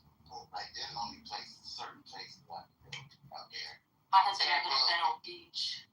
Tampa, Clearwater, that whole area, I love that area. I like the Atlantic side. But once you start going like, Ocala, oh hell, get the fuck out of here. It's literally 1 hour to Montauk to Southampton. No, I don't know. It's just talking shit, bro. That's still far as fuck. I'm an hour away from the city and people think I'm upstate. You are upstate to me, bro. I'm upstate. I'm not even Aren't you like on the edge of upstate, bro? Listen, the George Washington Bridge, exit 1. I'm exit 13. I'm literally 13. What do you mean? It's not that far, right? What are those numbers miles or what is they're just exits, right? There's no I'm measure. approximately 32 miles away from Madison Square Garden. Okay. 32 miles. If I leave and there's no traffic, I can get there. It's 2:30 now. I can be there fucking 3:10. That's just the safest zone. Damn, I wish I had plastic cups so I can take a beverage outside. All I have to say is this: the type of person who loves New York is the type of person who will buy Beats headphones. They'll buy Beats headphones because it's the hip thing. Beats headphones. New That's York, strange. New York is like this, bro. You could be You know where anything you want for a You know you day. see the Beats headphones are? They're in LA, honey. It doesn't matter. Or Detroit. Beats by Dre. Where's Dre from? Oh yeah. The only place you could go, like, fucking bug out in the train station or around screaming everybody and then go get a haircut. And then nobody's gonna recognize you the day after. I'm sure people did that too. Someone was probably fucking saying they're gonna kill everybody in the train car and get off the train and hit up their local barbershop. I bet you someone's done that shit. Like, there's 8 million people out here, bro. So ain't nobody gonna recognize me tomorrow. Yeah, I tell people that all the time. I'm so embarrassed. Nobody here knows you. Nobody recognizes you. Nobody knows who you are. Shut the fuck up. That part. That's why I had to correct Rico. It's like, you ain't got it like that. You don't have access to those type of women. Whatever you think, man. You don't live the lifestyle to have access to those type of women, Rico. Amazing. But he does have Range Rover. I haven't said it. It must be true. Yeah, okay. I can ride with that.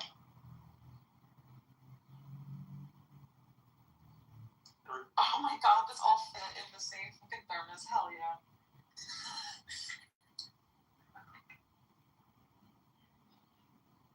Oh man.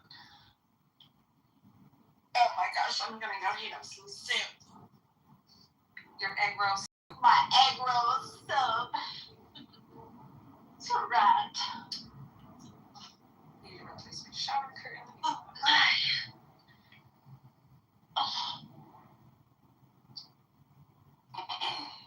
Okay. Sorry, I had to go get my car out the door. I really recommend a cloth shower curtain, y'all. Like a liner, like the liner, cloth one. Yes, Pop it I right love them. pop them right in the washing machine. I know, aren't they great? They don't get dingy and soap scummy. That's right. Oh, Stiff and gross, yeah. yep. No, but I totally love them. Running interference. I love it. Do what? Y'all are running interference. Y'all know what's coming next. Busy at my appointment. Goodness. So Rico, what makes you think that you have access to that caliber of women? What makes you think I don't? Well, because, I mean, if I didn't otherwise know that you were into women, I would have thought that you were gay. Especially the way that you drag on your words. I just don't care. You sound a little, you do, what, you don't care about your masculinity? I'm now curious what this thing is about me. I think you're heterosexual. I mean, Twiz, I've been knowing you for a while. Like, there's no question. Like, are you okay? I think Adams is on his period every day. This ain't about This you. is, yeah, Twiz, don't jump in the car. Twiz, don't jump in the car. This is for Rico, because I'm trying to understand how Rico feels like he's going to go from Issa, and, you know, he feels that he could get, you know, the big-bodied, you know, build-a-bitches in Miami. You know, I'm talking about the crowd, the Larsa Pippen aesthetic. You don't have access to that type of woman, Rico. You don't. That's just your Number one, you're short. Okay. Number two, I'm 5'4". Your body's a mess. Okay. Yeah. You're not I'm toned. obese and I'm 5'4". I wouldn't say obese, but you are chubby. Okay. You are chubby. That's terrific. Right. So we can agree that you're chubby. Okay. Yeah. You don't make that amount of money. Okay. To be able to support that type of woman. Even a woman like Larsa Pippen, you know everything about she'll me. show up to any dick for a check. Okay, I don't think that you make that amount of money, right? Because your car is like 17 years old. Okay, Here we go. your feet are small and flat. Okay, and you got a wide ass like a middle-aged woman. So I'm trying to understand where you think that you have access to women like that. You really don't, Rico. You're very creative. I have such a visual too. I mean, I feel like you're creative too. You're a delusion. You're flat-footed, you got a wide ass, and you don't make no money. At least he's a good flip. Oh my god. Keep it This up. bitch flat-footed. This bitch flat-footed. He's flat-footed. Oh. You flat-footed old bitch. Because that's usually what happens to men like Rico that are big boned that arch their back. The way Adams can like recite things that are just not true with such confidence, like you should be. It is true. Well, we listen to you talk about the Jews all day, so we don't know if you know what's true and what's not. I love the Jews. And seeing as though you don't realize how much you talk about it, I don't think that you look in the mirror. I love the Jews. Often They make me enough money with my to ETF. concur with what I'm saying. Because again, you are chubby. Because Rico, you're chubby. You're chubby. You haven't lost the baby fat. You're chubby. Here we go. Right. You don't go to the gym. That's where you're golfing. I never ever go to the gym. You don't. That's right. And if you do, you're probably on a yoga mat somewhere. You're What's not wrong with pumping yoga? iron. Hold on. What's wrong with You're yoga? not pumping iron because you're chubby. Because you're chubby and you're saying you're chubby and you're saying that you're competing for a certain caliber of woman. These women don't go with chubby men like you unless they grew up with them. They either have money, or the dick is good. Okay, which leads me to my last point. We got Issa. We got that incident, right? So again, aside from the fact that you're chubby, you don't make that amount of money. You drive an old used car. You're flat-footed. You're big bone, and you got a wide ass. You can't keep an erection. I don't know what flat-footed. You can't keep an erection. Is that what you're into, Dr. Ab? You can't keep an erection. Wait, no, is that what I don't fuck fat dudes. Sorry, Keegan. What type of dudes do you? You'll never make it to my roster either, Keegan.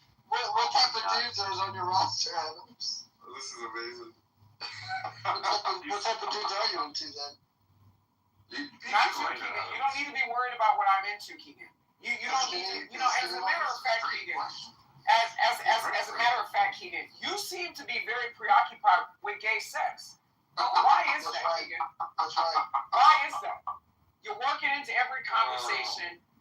You're working into your old recycled material. Okay, see, now this is crazy. Adam's also Canadian, so I'm not paying attention right now. Oh, you're good. Keegan, you can't be gay. We don't need men of your kind. We don't need men of your kind. In the community, you know? No, because you're low quality, man. You're a low quality male. You know what they need in the community. You are. Keegan, you're chubby as well. That's right. Yes. That's right. Adams. Wait, there are a lot of both y'all are chubby. And see, this is what I'm talking about. Both y'all are chubby, insecure.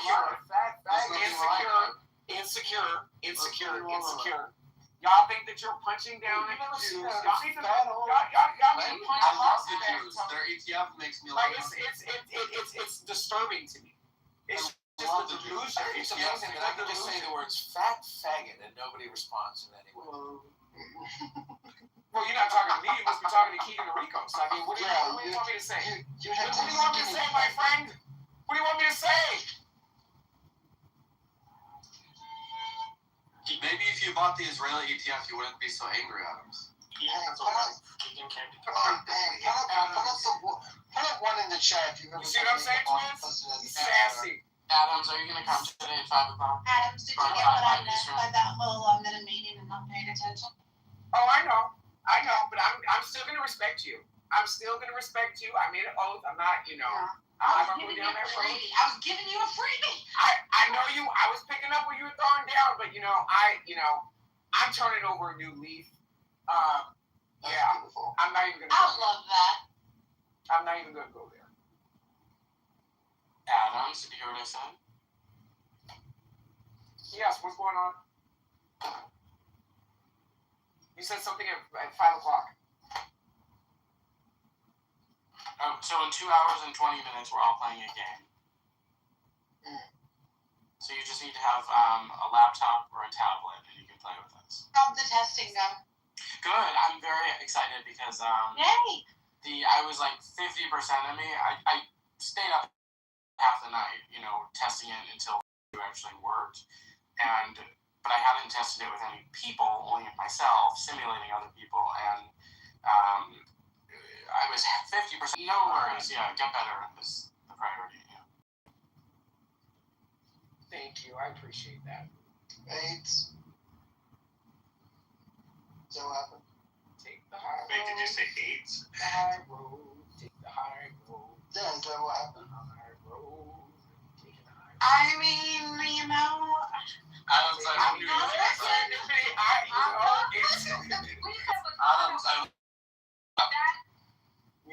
Who's Marvel? Adams, I hope you're using prep. Coogan. Don't call his name. I'll wake it up. Y'all want me to be the bitch? I'll be the bitch. Go ahead, girl. But I'll do it today. Do it, Sarah. Do it. Keegan, why are you so obsessed with male gay sex, bro? Like, for real. Because I'm gay. Because you're a fucking, big old gay rod, right? That's right. Cock in your mouth, right? Is your wife Right? mad that you're gay? You learned that from your daddy. That's right. Father likes son. That's right. See, he doesn't work. He just agrees with me. But it's because it's always the same, Joe. You're gay. You have no money.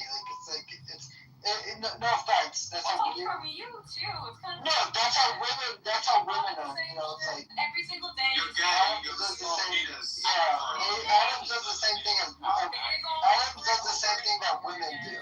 They'll be like, They you're go gay. over and over again. No money. We get it. You're a broken record.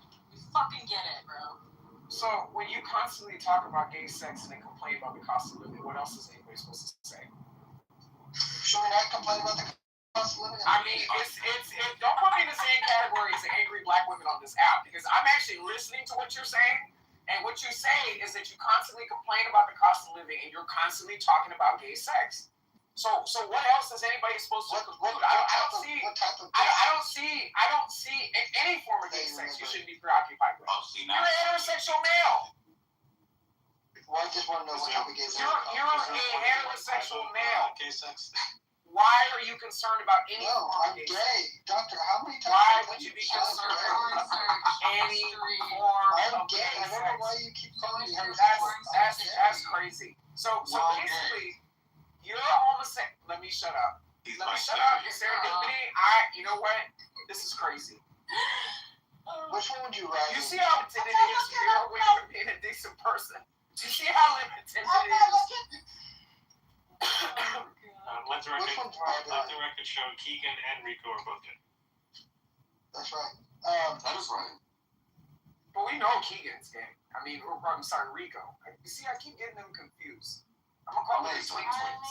Anymore, that's Listen, I'm kind of doing the opposite here, right? Like, I came straight when I first was on the app, and then I'm now gay. Answer your phone. Well, Adams, I said to Tom Marketer, Adams came out gay and now is straight. We're kind of,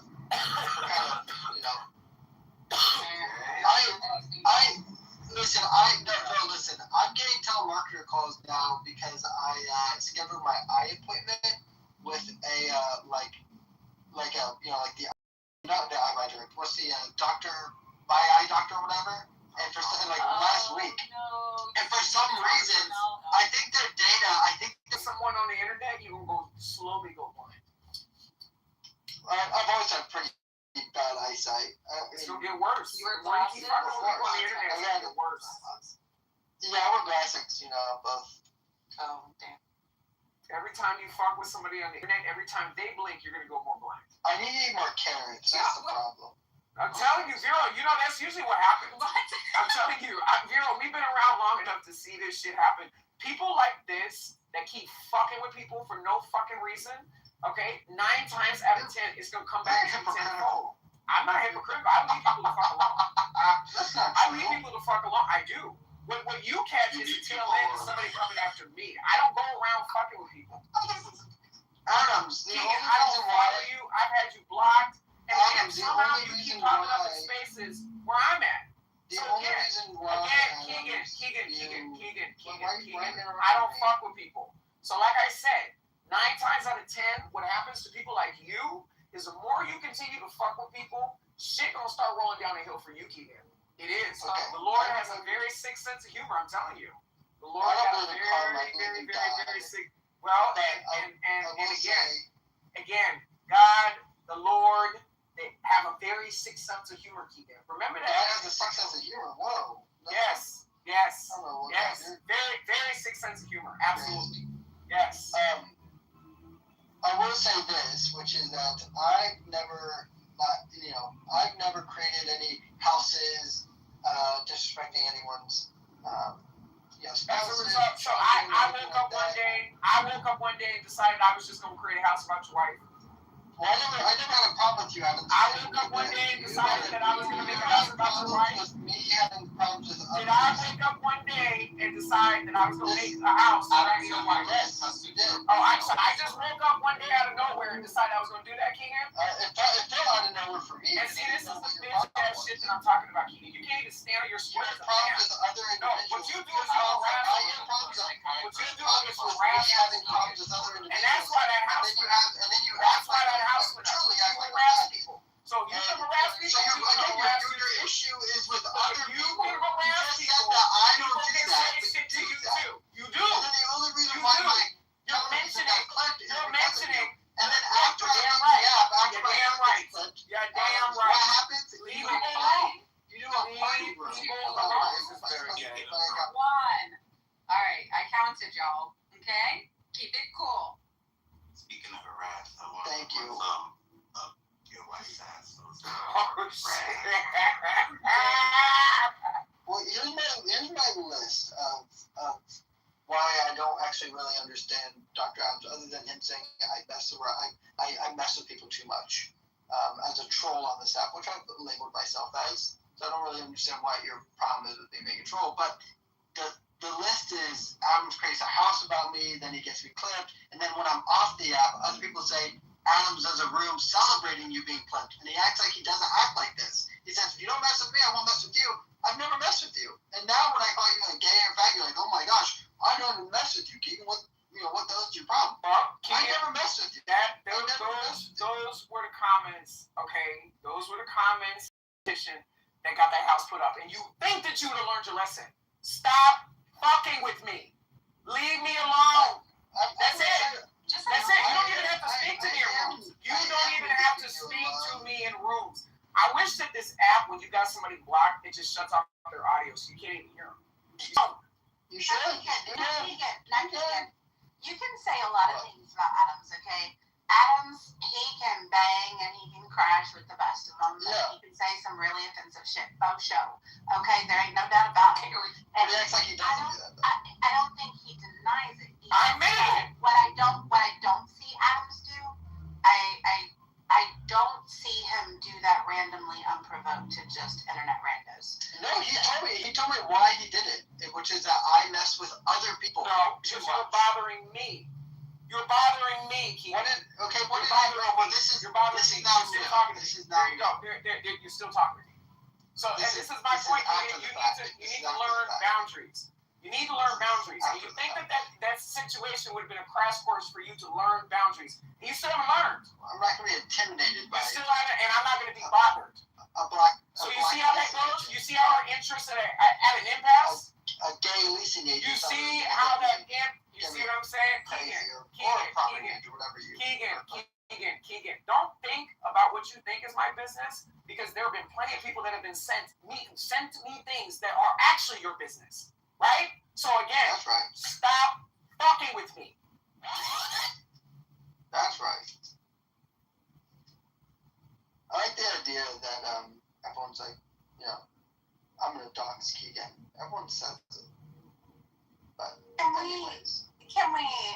just like call a non-speaking truce between you and Adams, and just you don't reference him and he won't reference you, and everybody just coexists peacefully? I won't reference. Listen, I know that you guys don't really like Rico, and I love Rico. Though Rico's my guy. I like Rico. That's nice. I'm gay for Rico, right? Mm-hmm. And because I'm gay for Rico, he's attacking my lover, and I don't want my lover to be attacked. And okay, so if you don't want your lover to be attacked, and I mean that both figuratively and literally, I keep Adam's name. I keep Adam's name out your motherfucking mouth. I mean, if you're willing to jump in on behalf of your lover, Adams is he's gonna clap back like that. No, he deserves to clap back. No, I agree that he deserves to clap back. Well, you agree, but like I personally don't give a shit how you feel. I personally don't like to hear about your wife getting gangbanged by black men. Okay? I completely agree. I don't like to hear it. I really don't want to hear it. You know why? It's because you're a It's an anti-Keeganic canard. Right? Like I don't want to hear it. But when you say that you're gonna jump to the defense of your gay lover on the app and say whatever and attack him, you can't be upset that he's gonna clap back with whatever ammunition he has. Listen, I completely agree, but there's the difference, right? Like, aside from that, can you mute him, please? You know how many fucking times I've defended him and his child on this damn app of the egregious, disgusting things that people have said about your fucking child? Do you have any idea how many times that I've actually gone to bat and defended you? And I don't think that you know exactly how far I went to defend you. Okay? So, like I said, I've been very nice to you, Keegan, but this continued annoyance of you just trying to bother me, and then two things can be true at the same time. Things that were being said about your child, right? Listen, so like I said, a lot of things that been said about maybe you. Don't play this tit for tat game. Mother, I'm telling you right now. Those things up. Don't play this tit for tat game. But that's what my problem is, Adam. We never really had a problem until we had a problem. And literally, and do you know why we had a problem? A week before. Do you know why we had a problem? A week before. Because you're doing it right now. Do you know why we had a problem? Because you talk too fucking much. That's why we have a problem. Because you talk too much. You talk too much and your mouth is reckless. That's why we have a problem. So I'm reminding you exactly why that house went up, and I'm also reminding you, again, you need to have an understanding of boundaries. Leave me alone, Keegan. That's it. Don't start no movie nutty. That's it. Listen, I'd rather talk about, as my friend, our economic, social, cultural problems in the world. I enjoy that way more. I enjoy talking about the problems of America. And I might complain about our prices. I might complain about our demographic change and all those things. But then people say, I'd rather talk about, all these dumb stuff. And then I'm told on this app that I only talk about Jews. I talk about blacks too much. Talking about drama with other people on Clubhouse, I think, is the lowest form of human communication. Would you call it maybe hypnosis? I just think it's retarded. Communication is hypnosis. That shit with his wife. That's what I wanted. She's at home, not at work. She's making dinner for him. I want to play. Tell her cook some more carrots, Keegan. how you doing, Liberty? Let's move on. She's making turkey burgers. Let's That's move a on. lean. How you doing, Liberty? That's a very white meal. Yeah. What's wrong with it too? No, I'm quite sure I'm What would gonna be considered a blackmail? You're gonna get what? I think I'm gonna get fired. What? I just keep fucking up, you know? I can't handle time pressure and then I drop the ball. What happened? Well, I don't know, like all this stuff is coming together, this final project, and I just keep missing small details and the timeline gets closer and closer, and then today I just fucking had set up a meeting to meet with two very high up people and totally forgot about the meeting,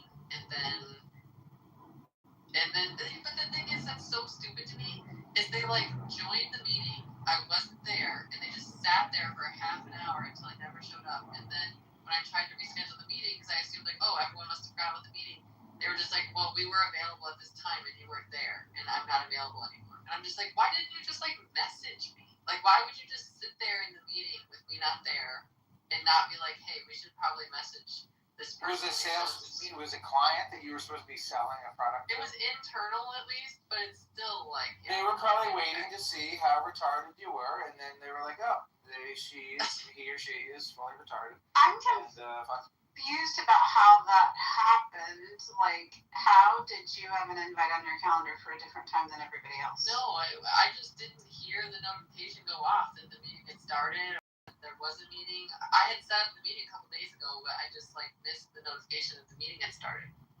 And then they never messaged me to be like, hey, are you coming? And I think that it's just like all of this is getting thrown onto me, like it's all my fault, when it's like I'm not even the little person in this study. Like I don't understand why it's like okay, if I'm expected to pick up the slack for this person who's having like health issues with their husband, it's like that's fine, but it's like you can't just pretend like I'm supposed to be able to get all this shit done, you know? Like there's so much stuff that I'm waiting on this person for. It's the same person who was in this meeting today, and so I kind of feel like she was like just like wanted to punish me, you know, like so that then she'd have one more thing to point at me instead of the fact that she's gone all the time.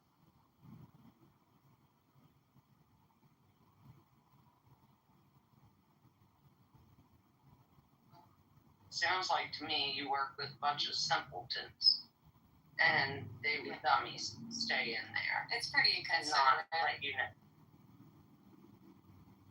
Sorry about that. Thought you would. Has this been like a situation that's been building up? I don't know, kinda. I mean, I'm just not very good at this job, so it's like just like little things that just pop up all the time. That's like, where they're like their big thing is they always start with why. Like, well, why didn't you do this? Why didn't you do that? And I'm always just like, I don't know. I guess I wish I would have, but I don't know what to tell you I didn't, you know? Like, can you have an AI check your work? My work is fine. That's not the problem. Like, I am a statistician, okay? Like, I'm good at doing statistics. What I'm not good at is, like, managing all of 100,000 tiny details that pop up all the time. And, like, you know, it's like just the specs, and I'll write out the code, and it'll be great. But as soon as it's like, oh, well, the variable name in this data set was wrong, and so we need to contact this person, but then you have to contact the lab because they're the ones who have to change it. But then, you know, it's like, I just don't think I'm capable of being the like level person on the study. Like, I need the worker bee, you know, like just let me be the worker bee. So I'm honestly like, when this study is done, I'm tempted to be like, can you just demote me? Like, can you just make me a lower level person and I can just focus on the programming and I don't have to focus on all this higher level stuff? But then the other part of me is like, I think I'm making a normal amount of mistakes for a human person, and that in a lot of the ways that I'm not doing well, it's because the higher level people above me are not doing a good job at like helping guide me. Like I haven't been doing this for 20 years. I'm not an expert, you know. So anyway, that's what Lead me when I want to be led. That's from The Office.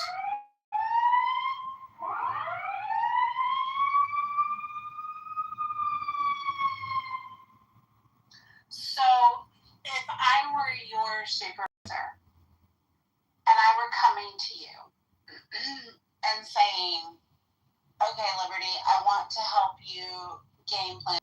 Just,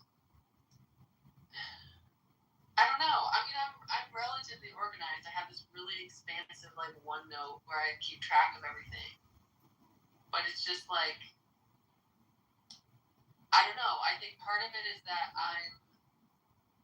the hardest thing about my job is that there are a huge number of things that I cannot resolve on my own. Like if a decision has to be made, you know, the sponsor might, or the client might have to make the call, right? It's like, okay, it looks this way in the database. We were thinking it was going to look that way. What do you want us to do with it? Okay, now they have to make that call. Or like,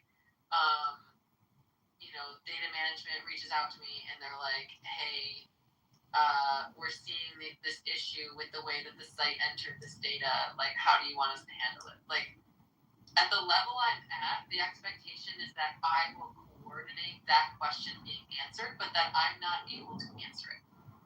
And that is a very difficult position to be in, where it's like, if it were me, I would figure it out. I would figure it out in that moment. I'd be like, okay, let me answer this question if it was me, right?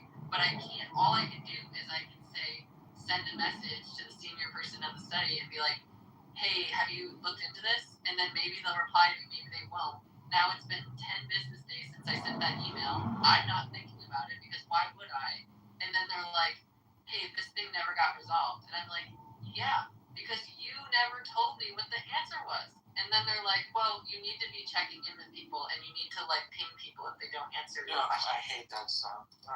Yeah, I run into that issue too, and you know, it's kind of one of those things where you just have to set reminders, you know, for follow up, especially if you know certain conversations have certain aims attached to it that are just going to go further and just raise other questions. Particularly, you know, is this something where, you know, you maybe drop the ball? You know what I mean? Yeah, like I definitely dropped the ball today when I didn't do that meeting, but I also feel like it's insane that they didn't message me and be like, hey, where are you? But I also dropped the ball because there was this person I was supposed to reach out to, and I didn't because in my tracker of whose task it was, I put them down as it's like, oh, it's their task. But I had to still tell them it was their task. And when I filtered my to-do list to tasks that are assigned to me, I didn't see that task anymore. And so I never, like, that was my bad, right? But it's also like, yeah, that's like a normal thing to do. And the problem is it's like, none of this would really matter that much if it wasn't for the fact that this study is going to be over in 2 days. And so it's like all of this shit that we've been like putting on the back burner for, this study has been going on for 3.5 years. All of this shit that we've been putting on the back burner, we have to resolve in 2 days. And it's like, okay, is that my fault? I've been bringing these things up for 3.5 years. So, you know, I don't know. I'm probably not going to get fired, and I just feel like I'm going to get fired because it's like a common feeling for me. It's like, oh my god, I'm going to get fired. But I do feel like I'm definitely going to get a talking to about like, hey, why is this so chaotic right now? Like, why does everything feel like it's not getting done on time? Well, would they give you an assistant? No. But that is the thing that's weird, is it's like, I'm a biostatistician too, and I'm supposed to be like the lead on all of these studies. But there are no biostatistician ones. So it's like, so who am I leading? You know, like I'm really not leading anyone. I'm just coordinating. So it's like I'm everyone's assistant. But then I'm also expected to do all the actual work. Like all the actual programming. I have to write all the actual documents. Like it kind of feels like I'm doing everything. You know? So I don't know. So it sounds to me like your biggest gap in like these little detailed things that you're missing is it's a follow-up gap. Yeah. So what is your there are takeaways and you've got to follow up with people, what do you typically do right now? Like, what is your scope right now as far as managing? Okay, I've asked the question. I need to follow up with these people if I don't get the answer. Like, what for me, something like that would, so like after every meeting, if there are takeaway items for anybody, I always send an email recap. And I'm like, okay, the takeaway items from this were this. I need an answer by X date. And then I just put a reminder on my calendar on that date. Now, follow up on these items. And that way I can review it before I follow up to make sure, like if I've gotten responses, then obviously there is no need to follow up. But like, what's your process? Yeah, there really isn't a process. I think it's easier when it's people who I meet with every week. Where then I do the like, okay, here are all the open tasks. And then at the next meeting, I'm like, okay, how are we doing on these open tasks from last week? Like, that's easier. But when it's people I don't meet with regularly, I don't really have a process. I just like, I probably have it written down somewhere that this issue exists. And then I will email them about it and be like, hey, can you help me resolve this issue? But then I don't say when they need to help me by. I don't put a reminder right now. So that's what you need to do. You just need to establish yourself a practical, realistic, easy to touch process that kind of works with your ordinary day flow, whether that is, okay, I'm going to recap the fact that I asked you for this in an email and then copy and paste it and stick it in a reminder but do always give them a date. People deal a lot better if it's open-ended and you're not really giving them, they kind of take it away and it's really easy for them to forget too. And I think that's part of your frustration is it's like, I asked for it, why can't they just give it to me? Why don't but if you give them a date, that puts them under some time guidelines too. Does your company have certain standards as far as when emails are expected to be responded to? Because my company, it's 72 hours. So if you don't respond to something, what's that? 24 hours. Okay. So yeah, I mean that's something that maybe to Serendipity's point, build that as a part of your process and taking that into consideration as an expectation. On their part. And then the other thing too is sometimes maybe picking up the phone and leaving a voicemail on top of that. That's something that we all kind of stray away from. But yeah, if I get an answer from something, I'm going to send an email. But if I don't get a response from somebody, I'm going to pick up the phone, leave a voicemail, and then follow that up with an email. Yeah, that's helpful. Especially if you're behind the 8 ball, because if it's something very sensitive to where like not getting that response or it just turns into other things. Other sets of eyes. I can guarantee you're one hell of an employee. I would also get a notebook and start writing down, put the date at the top, drop down. Like, who did I speak to today, and who do I need to speak to tomorrow? Yeah, because I can't imagine that you would be awful at anything, Liberty.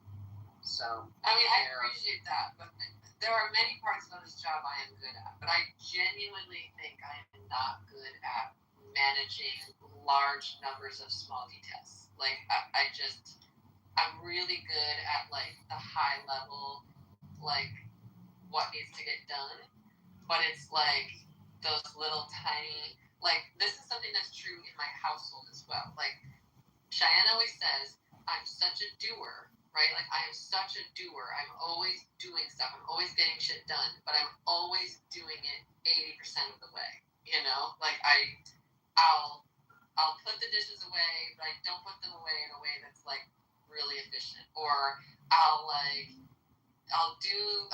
touch up the grout in the shower, but I won't do, like, the final wipe.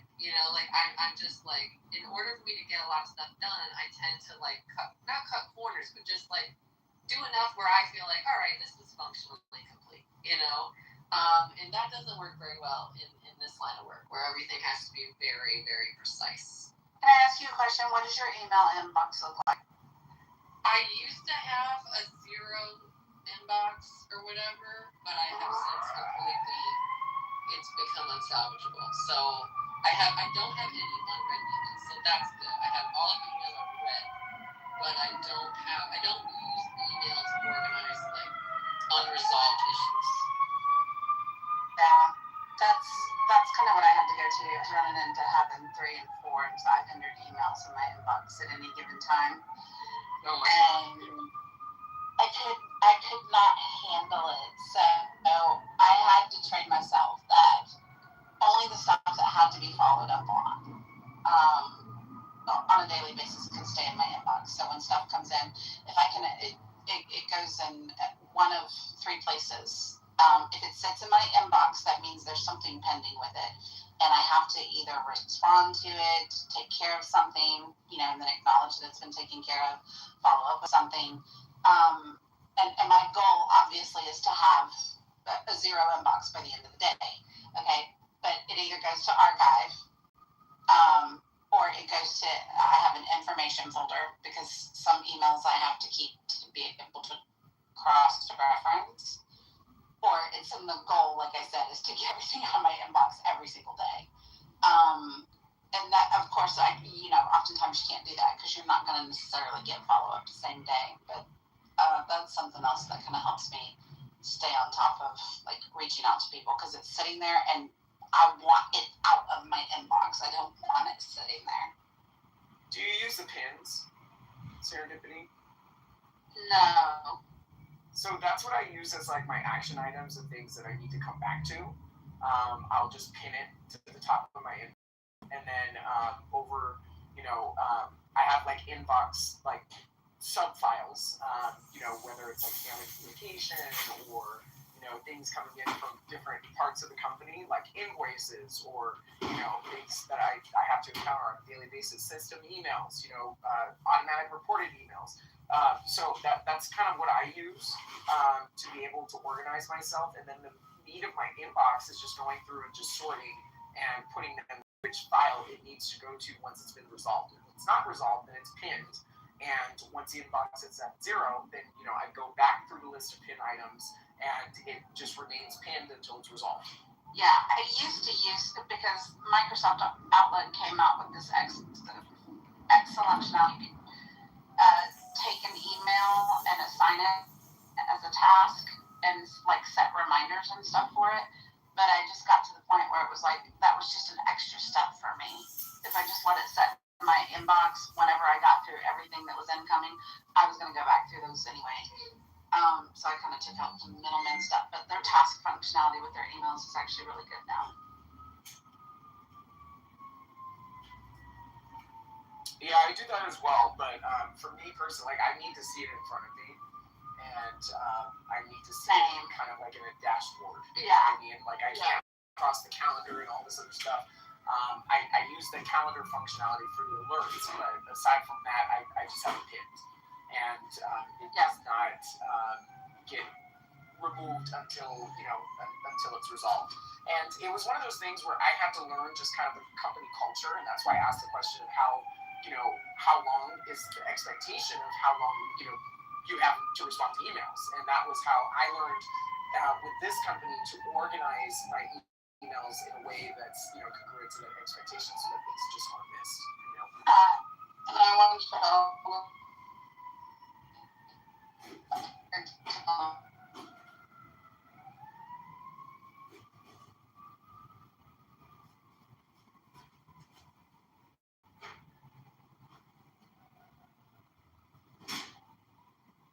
Is it me or Dippity? Yeah, she's in the Matrix. Oh, okay. Darn it. Can y'all hear me now? No. Yes. Little coming in. Yeah, choppy.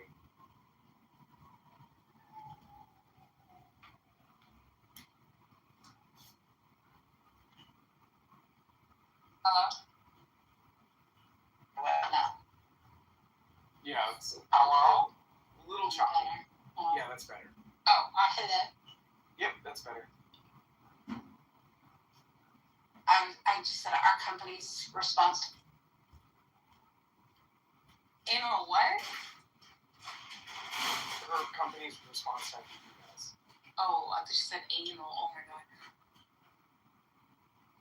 Oh my god. So sorry, I'm related if I'm derailing, someone stop me, but there's this spice shop near my house, and I've never bought anything from there because it's just like weird inside and everything's super overpriced, and I happen to love the spices that they have at Trader Joe's, so that's where I get spices, but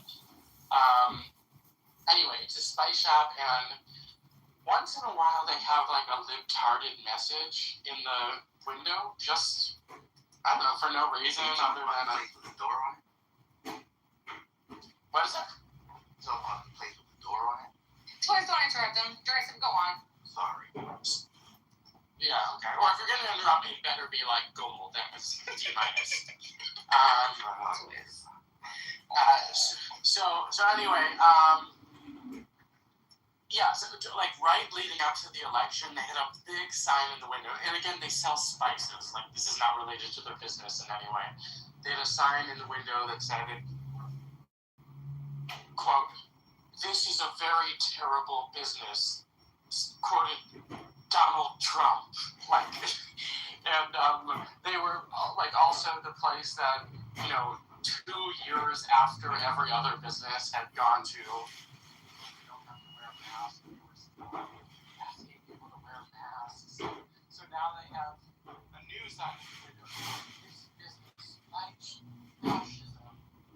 Period. Anyway, let's imagine we were in a fascistic society, right? Let's imagine it's like Germany in 1940. Do you think that a spice shop in Berlin could put a sign in the window that says, "We're against Hitler"? Or do you think maybe like Hitler's feeling would like come and shut it down? But here we are, the big sign is so proud, and they're standing up to fascism. It's so fucking stupid and retarded. I also thought that like maybe more of the opposition material were against Trump during the election, and I think it was their business at the time, because they didn't realize that my state actually went significantly for Trump as the last soldier.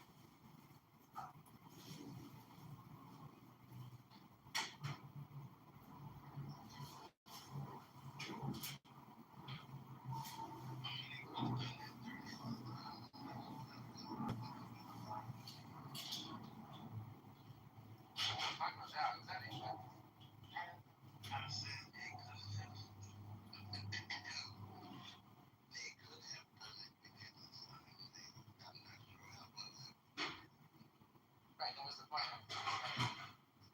Because we don't live in a fascist state.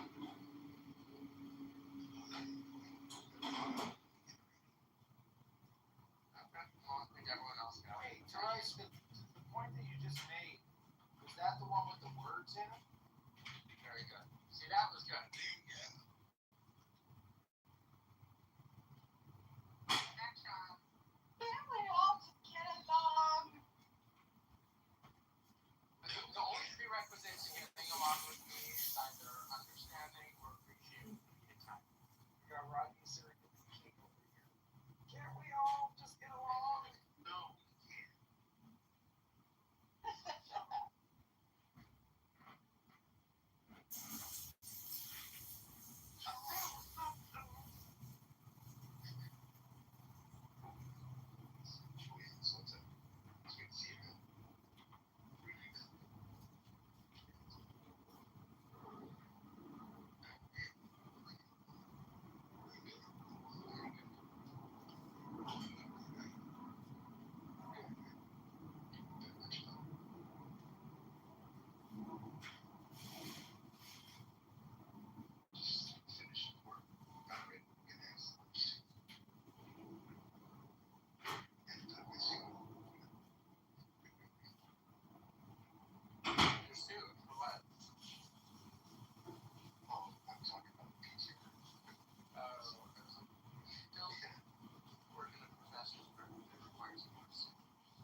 on the board game.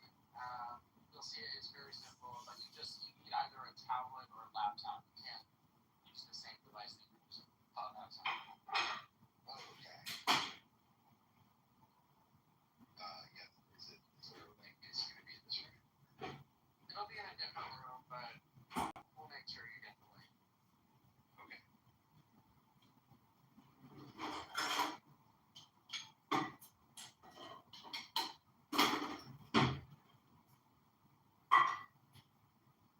That's crazy crap. That's crazy.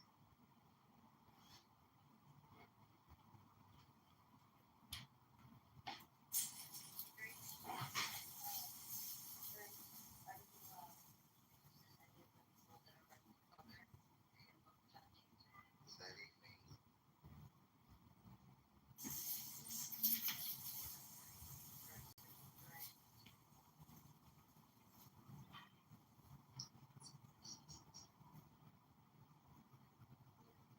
John James is Uber. You know, so I voted for last election. And this time I've been like heavily involved. Like I volunteered for a few things for him, and then some conference calls where you can just like randomly ask like select questions and get an answer. I'm like disgusting right now. He's disgusting right now, and I don't advocate for like who is like what Kitover is at all.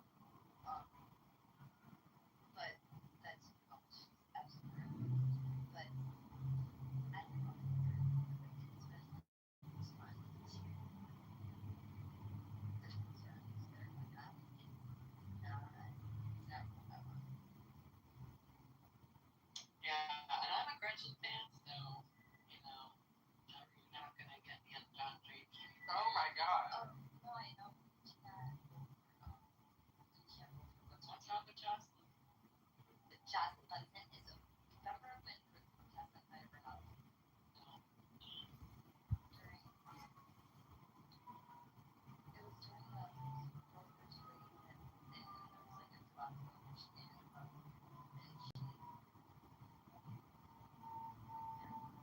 Well, what did she do?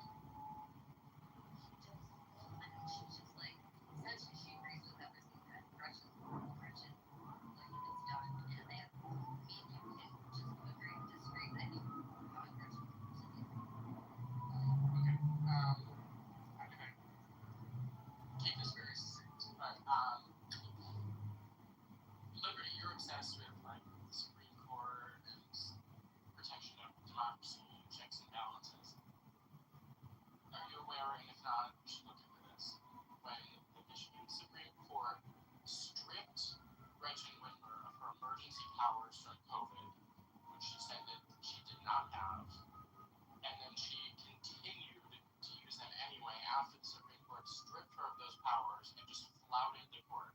So it's one of those many examples where, you know, whenever like a right-leaning administration takes action, in any ways, it's an existential threat to our democratic system, blah blah blah. But like when a Democrat openly, notoriously does something like that, it's just an area of heat in the public mindset. That's one of many examples, but specifically look that up. What the Supreme Court stripped her of her emergency powers, and how she continued it. Well, you know how I feel. They're always going to criticize politics. That's what it is.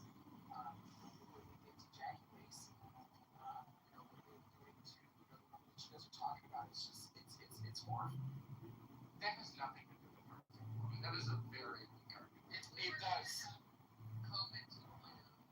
Maybe I would, I don't know, maybe I would hesitate a little bit, you know, like, but I genuinely think that if we had COVID 2.0, I think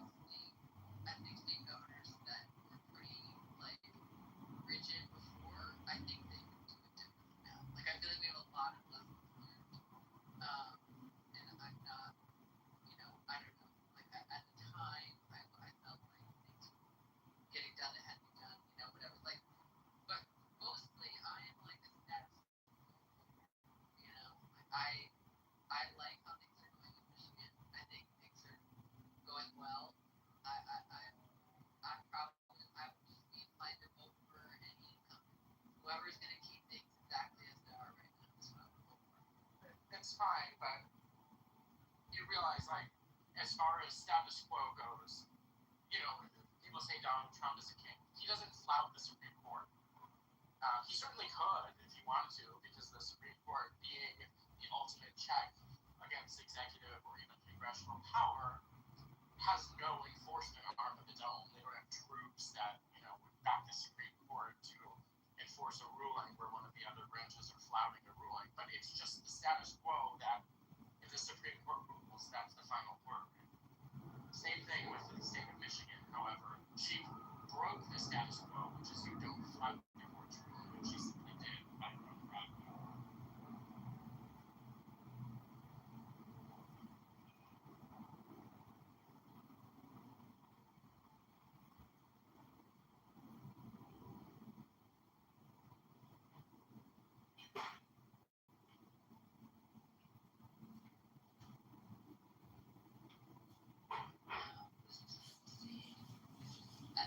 This is something I'm willing to look into more.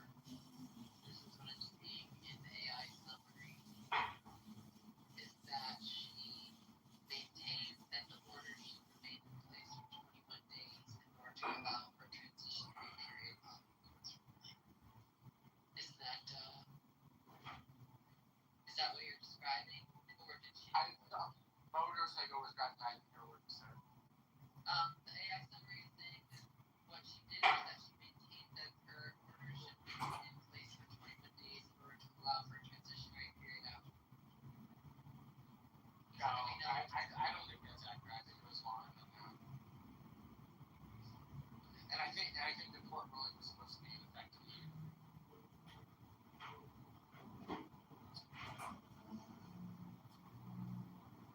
But that's just like one of many examples of her being in Michigan and mostly and not really, you know, there's an even more famous example. That should be the most famous example, but an even more famous example where she told residents in Metro Detroit, you are not allowed to go up to your vacation homes up north in Michigan lest you spread COVID to other parts of the state. So telling people within the state you're not allowed to travel to other parts of the state, when her husband and she were famously caught doing that very thing, like traveling across the state to their vacation home.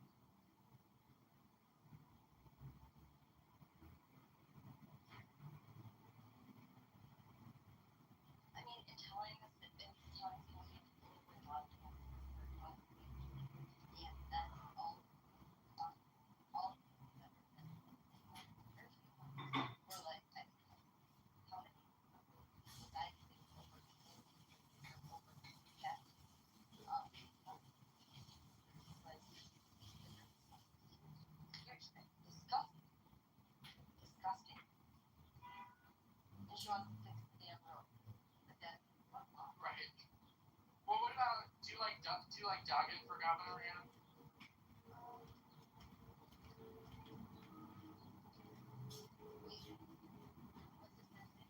Mike.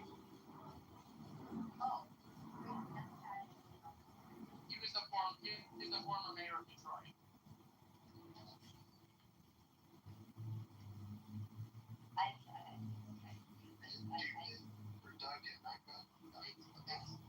It's pronounced both ways, I've heard it, but I think I heard it pronounced Dugan.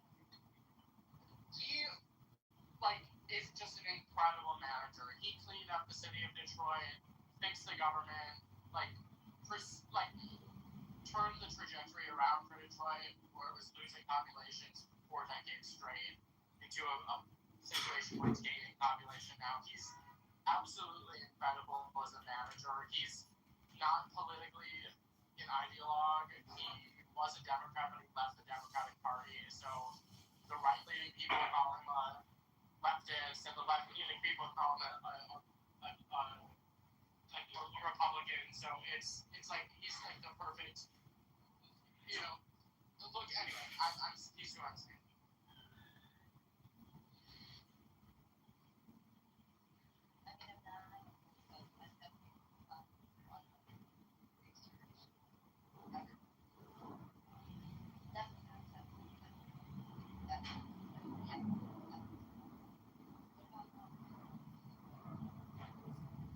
What is he running for?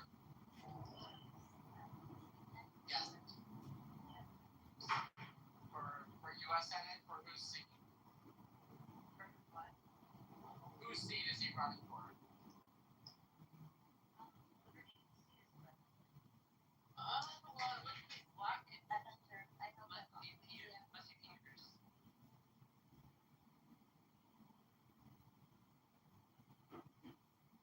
I would vote for anyone against Slavin.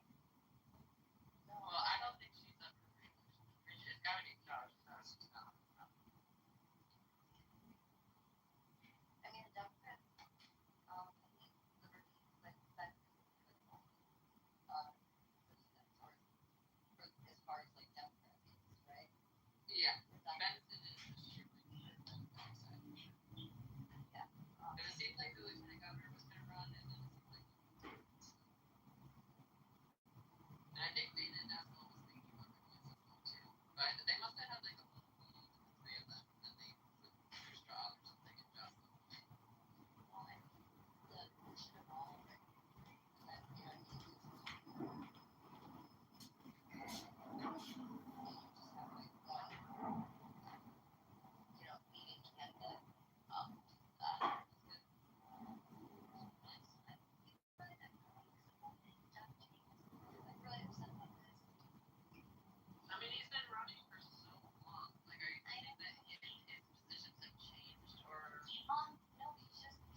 sold the land in China? Yeah. Some are here being Yeah. owned by China.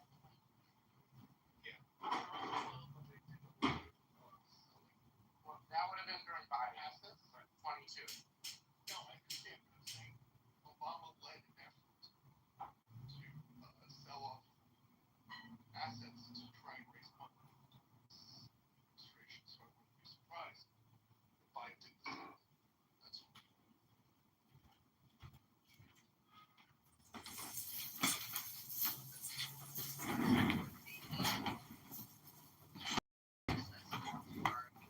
Military bases since they own the land.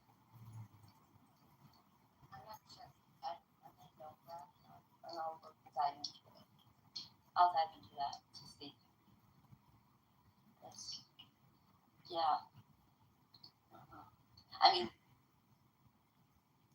What did you say last about women not being attracted to what? Oh, okay. No, not you, Ben. This person, Ben TGC. He said something about women not being attracted to men who cook or actually participate in childbearing. No, I said well, to elaborate, most women suck at picking. You know what I'm saying? So, you want the great bomb, you want some nigga to fucking dig you down and shit, you want the thug. I really appreciate That nigga how ain't the, shit. He don't know how to, I appreciate how you just talked over me while I was in the middle of speaking. I appreciate that. Thank you. Go ahead. No, you know what? Please have the conversation with her. That's I respect the vibe, so First Lady, if you No, I'm going on mute. It's already been done. 8A, to not take too much time off. Hello? Mods, I just said you guys suck at picking. Not you, right? But the women that have to go through that, unfortunately for them, they were sold a movie. Probably over the weekend, Friday night, they were sold a movie. Hello? Nice clothes. You got a gangster. He got all this jewelry. Moissanite, not real diamonds, by the way. He made you think that he was a money-getting, hustling motherfucker. And, he had a big thing, so you wanted to fuck him. And then you did, and then you ended up pregnant. That's not, Why do all... And that's what happens. And you don't know that the nerd could have had a big piece himself. And he's educated. Yo, Ada, do you want to say something? I'll mute up so you can talk. Yeah, you're trolling. You're unserious. Nah, my name is Brian. I'm right across the street from City Hall right now in New York City. I'm a fire and life safety director for 2 properties in New York City. And yeah, I'm not a troll. That's my real point of view. And if you want to cope and call it trolling, then you can cope. So cope. Wait, how old are you? How old are you? May I ask a question? Nah, I don't know you, so I'm not giving out, I already said my name, I already said my fucking profession, I already said where I'm at. Logic, man. I like the logic. Yeah, bro, listen, tell me if I'm wrong. I'm not, because we know a bunch of high school women, that we knew in high school, that they're beat up right now. That years are behind them. It's the same thing Samuel Jackson was saying. Or what is it? Samuel Jackson, right? Am I saying that? Samuels. No, hold on. Kevin Samuels, sorry. What the fuck am I talking about? R.I.P. to Kevin Samuels. He was, obviously, I'm not going to agree with everything, but he was on point. The best years of a woman are behind them. And you really got to watch who you give that sexual energy to.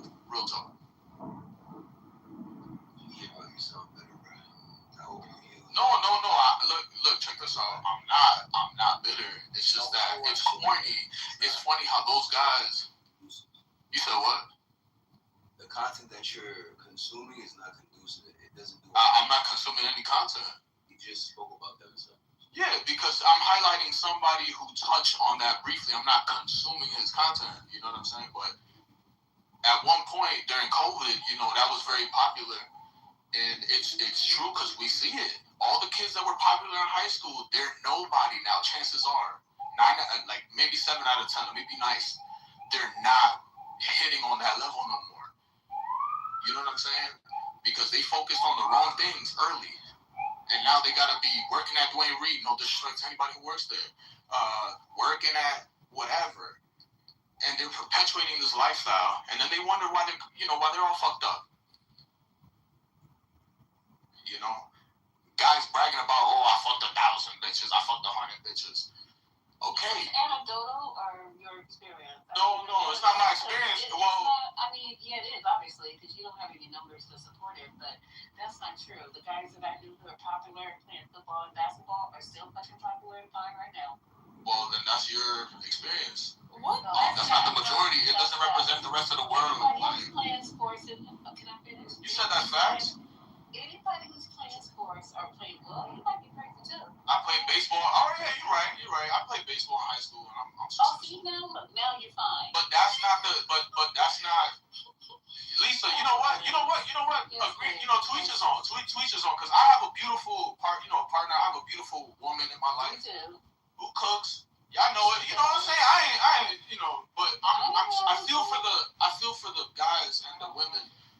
I feel for the women who got played, and I feel for the guys who didn't get a chance. I feel for both of them. Because now they're living their 30s. Imagine spending 10 years, your 20s, and wasting it with a bum-ass nigga that you thought had it all. And you supported, you stood up with it. You probably even put up with domestic violence because you liked the sex and y'all had a couple good moments. But when that's all said and done, he's a bum. Like, what? Different definitions of bum. Bum. I'll give it to you in a minute. Bum is subjective because I might think you're a bum and you're probably not. That's fine. My standards might be low, they might be high, right? So that's so let's all agree. Stop. Just say objectively, if you're in a society and you can't support your family, you can't support your kids, and you don't have any type of means of supporting them, regardless of everything else that you might put in that metric, you are a bum foundationally. That is a foundational bum. Now, if you see me as a bum, that's your opinion, and that is subjective, and that's, guess what? You're right. Okay, so you can call me a bum. That's fine. When we stack up the statistics, like when we look at it side by side, is this guy a bum? Then you might think I'm a bum.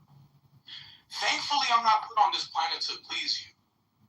You feel me? Because every fish got everybody got somebody for them. So maybe you're going to find your Prince Charming, if you haven't already.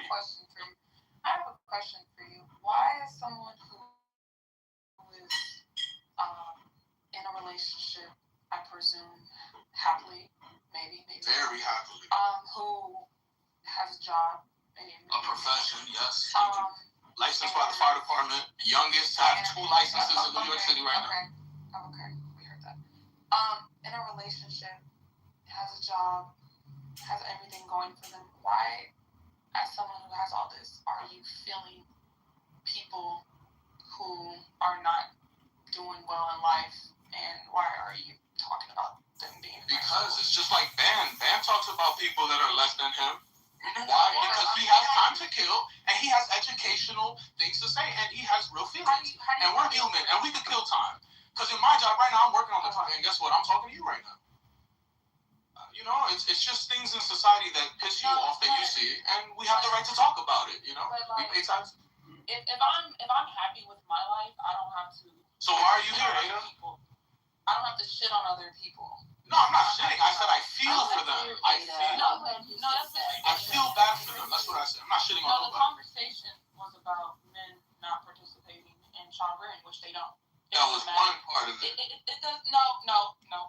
Yeah, that was one part of it. No. Because he touched on the mom first, right? No. He touched on the mom first. Then he moved on to the father. Correct or not? Right or wrong? No. Oh, so what kind of thing? So then you just walked in here. You probably didn't know. I get you. This is typical. No. You want to pick a little argument? You want to do semantics? We can do semantics. I got time. It's all good. Alright, y'all talking at 3 and 5 is a headache. One at a time. The semantics, I feel like. No, I was just trying to point out that men on average do not participate in child rearing the same women do. It doesn't matter if you date a thug or if you date a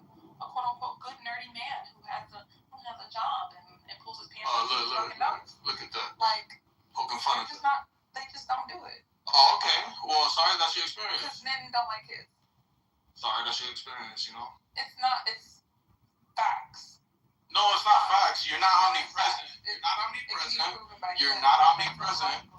You can't be everywhere at once, so you can't say it's facts, because you're not omnipresent. You're not omnipresent. You're a human being. You're not omnipresent. So cut that bullshit out. It's facts. Americans love doing that. Oh, it's facts. Factually, it's objectively true. Like, bro, you don't know that. It's called conducting research. You didn't conduct research, Ada. Yeah, the research. Stop playing with people's intelligence right now. What are you talking about?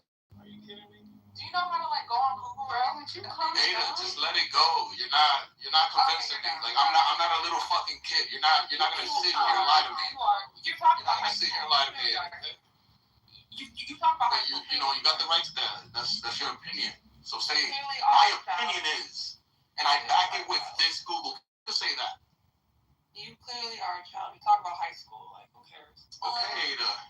It's all good. Anybody else you want to spar with, or you just want to spar with me today? Because he wasn't doing shit in high school and all. So Right.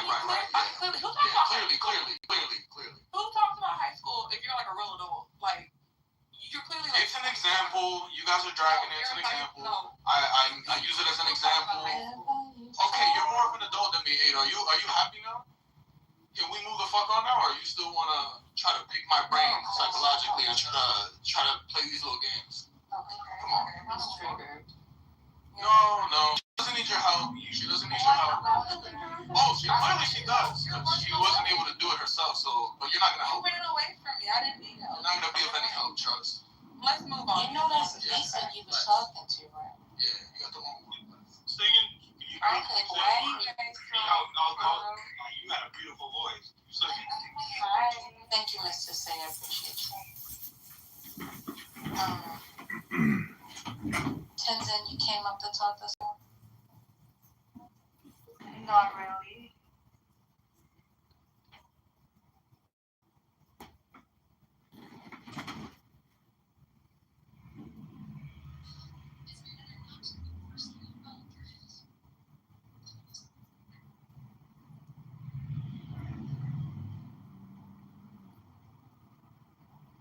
By your Spirit Airlines. I hope someone does. It's too late. I thought they're liquidating already. I don't think anybody is. I heard. And what did we do this morning, Serendipity? They're filing Chapter 7. Okay, I heard Trump throw in the college bribe. The same thing makes sense. We'll bail them out.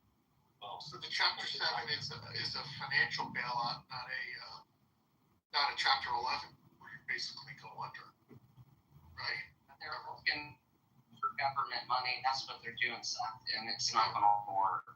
It's a reorganization. Yeah, It's a reorganization of money of the company. so there's still in. But now the problem is that they're not doing that, but they're reorganizing until they get their shit together.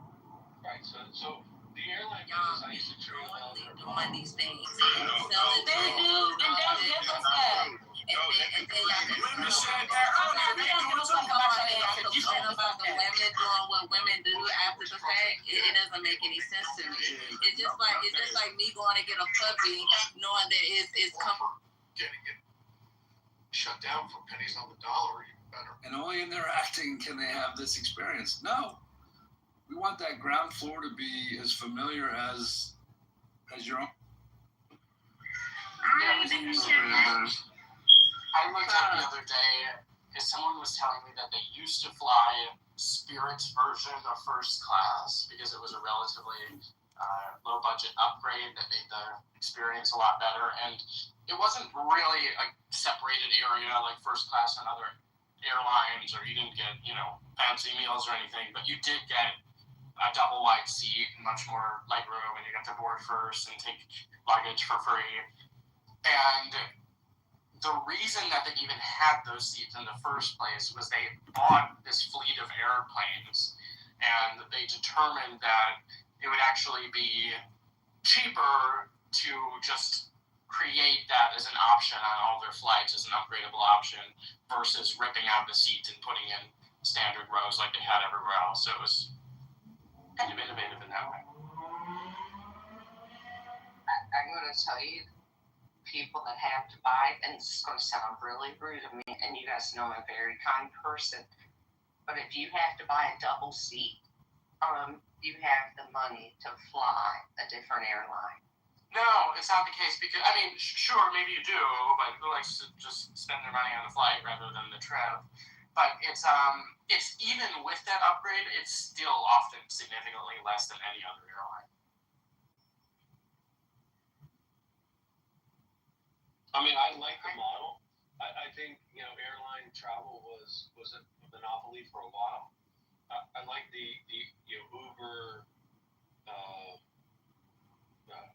hotels.com. They have been innovative. Hello? In terms of reducing costs. I'm sure that the profit margin was ridiculous for a long time, and then this happens, and it's a commodity. It's just get me to get me from A to B. Hello, give me the president. The least amount of cost. But you have to remember, like, people used to really enjoy the flight process. Now the experience is more like well, I think that sucks too. That is generations ago, and that's a different discussion. But when was air travel a monopoly? That was before deregulation. Albert made the point. I would like to hear him defend it. Yeah, there you go. Lord, visible and sensible, of whom this earth is but frozen spark, turning about thee with anger. Government backs. The government told them how much they can charge per ticket. They had a limit. And how many competitors were there in the marketplace? And what was the greatest market share that one of them?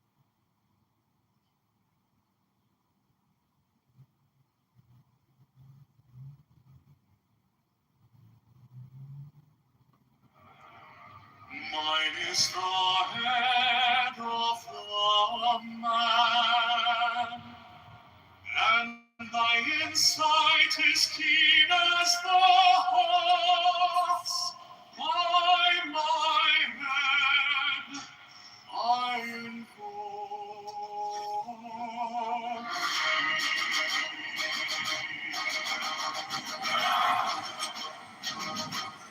I am the only begotten child of my father and mother. My father is dead. My mother bore me with labor and pain and fear. By my body I invoke thee. About me shine the diamonds of radiance white and gold. By their brightness I invoke thee. Mine is the red triangle, reverse the sign, given on one sacred day of the Lord. By the Lamb and I invoke thee. Mine is the garment of white, sewn with gold, the fasting of my land I wear. By my robe I invoke thee.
child and conquering Lord, chorus of angels. By the song I invoke thee. In my hand is thy sword of revenge. Let it strike at thy bidding. By the sword I invoke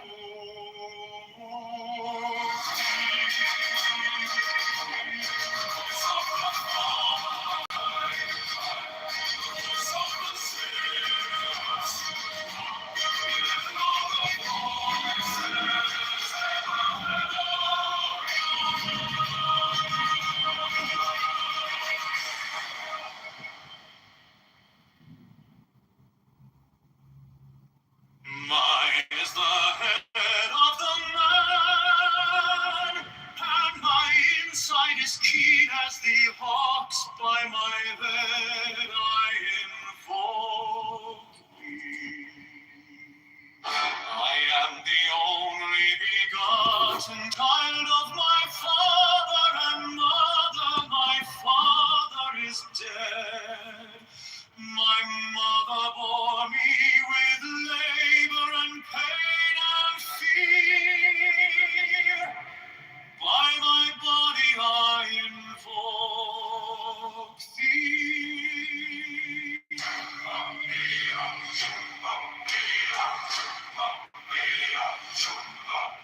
About me shine the diamonds of radiance, white and pure. By their brightness I invoke thee. Mine is the red triangle, reverse the sign, given of none, save it thee, of thee, O Lord. By the Lord I invoke thee. Mine is the garment of white, sewn with all the flashing of day that I wear. By my robe I invoke thee. Mine is the sign of office and Typhoon. By the sign I invoke thee. Mine is the turban of white and gold, and mine the blue beard of the intermediate. By my crown I invoke thee. My fingers tremble on the beat of fire, so my beams I carve glory. By my fingers I invoke thee. I bear the wand of double power in the voice of the master. By the word I invoke thee. I know the dark waves of music in the soul that I need not hold to invoke thee. Strike the master chord, draw the flaming sword, shout and conquering Lord, chorus of angels.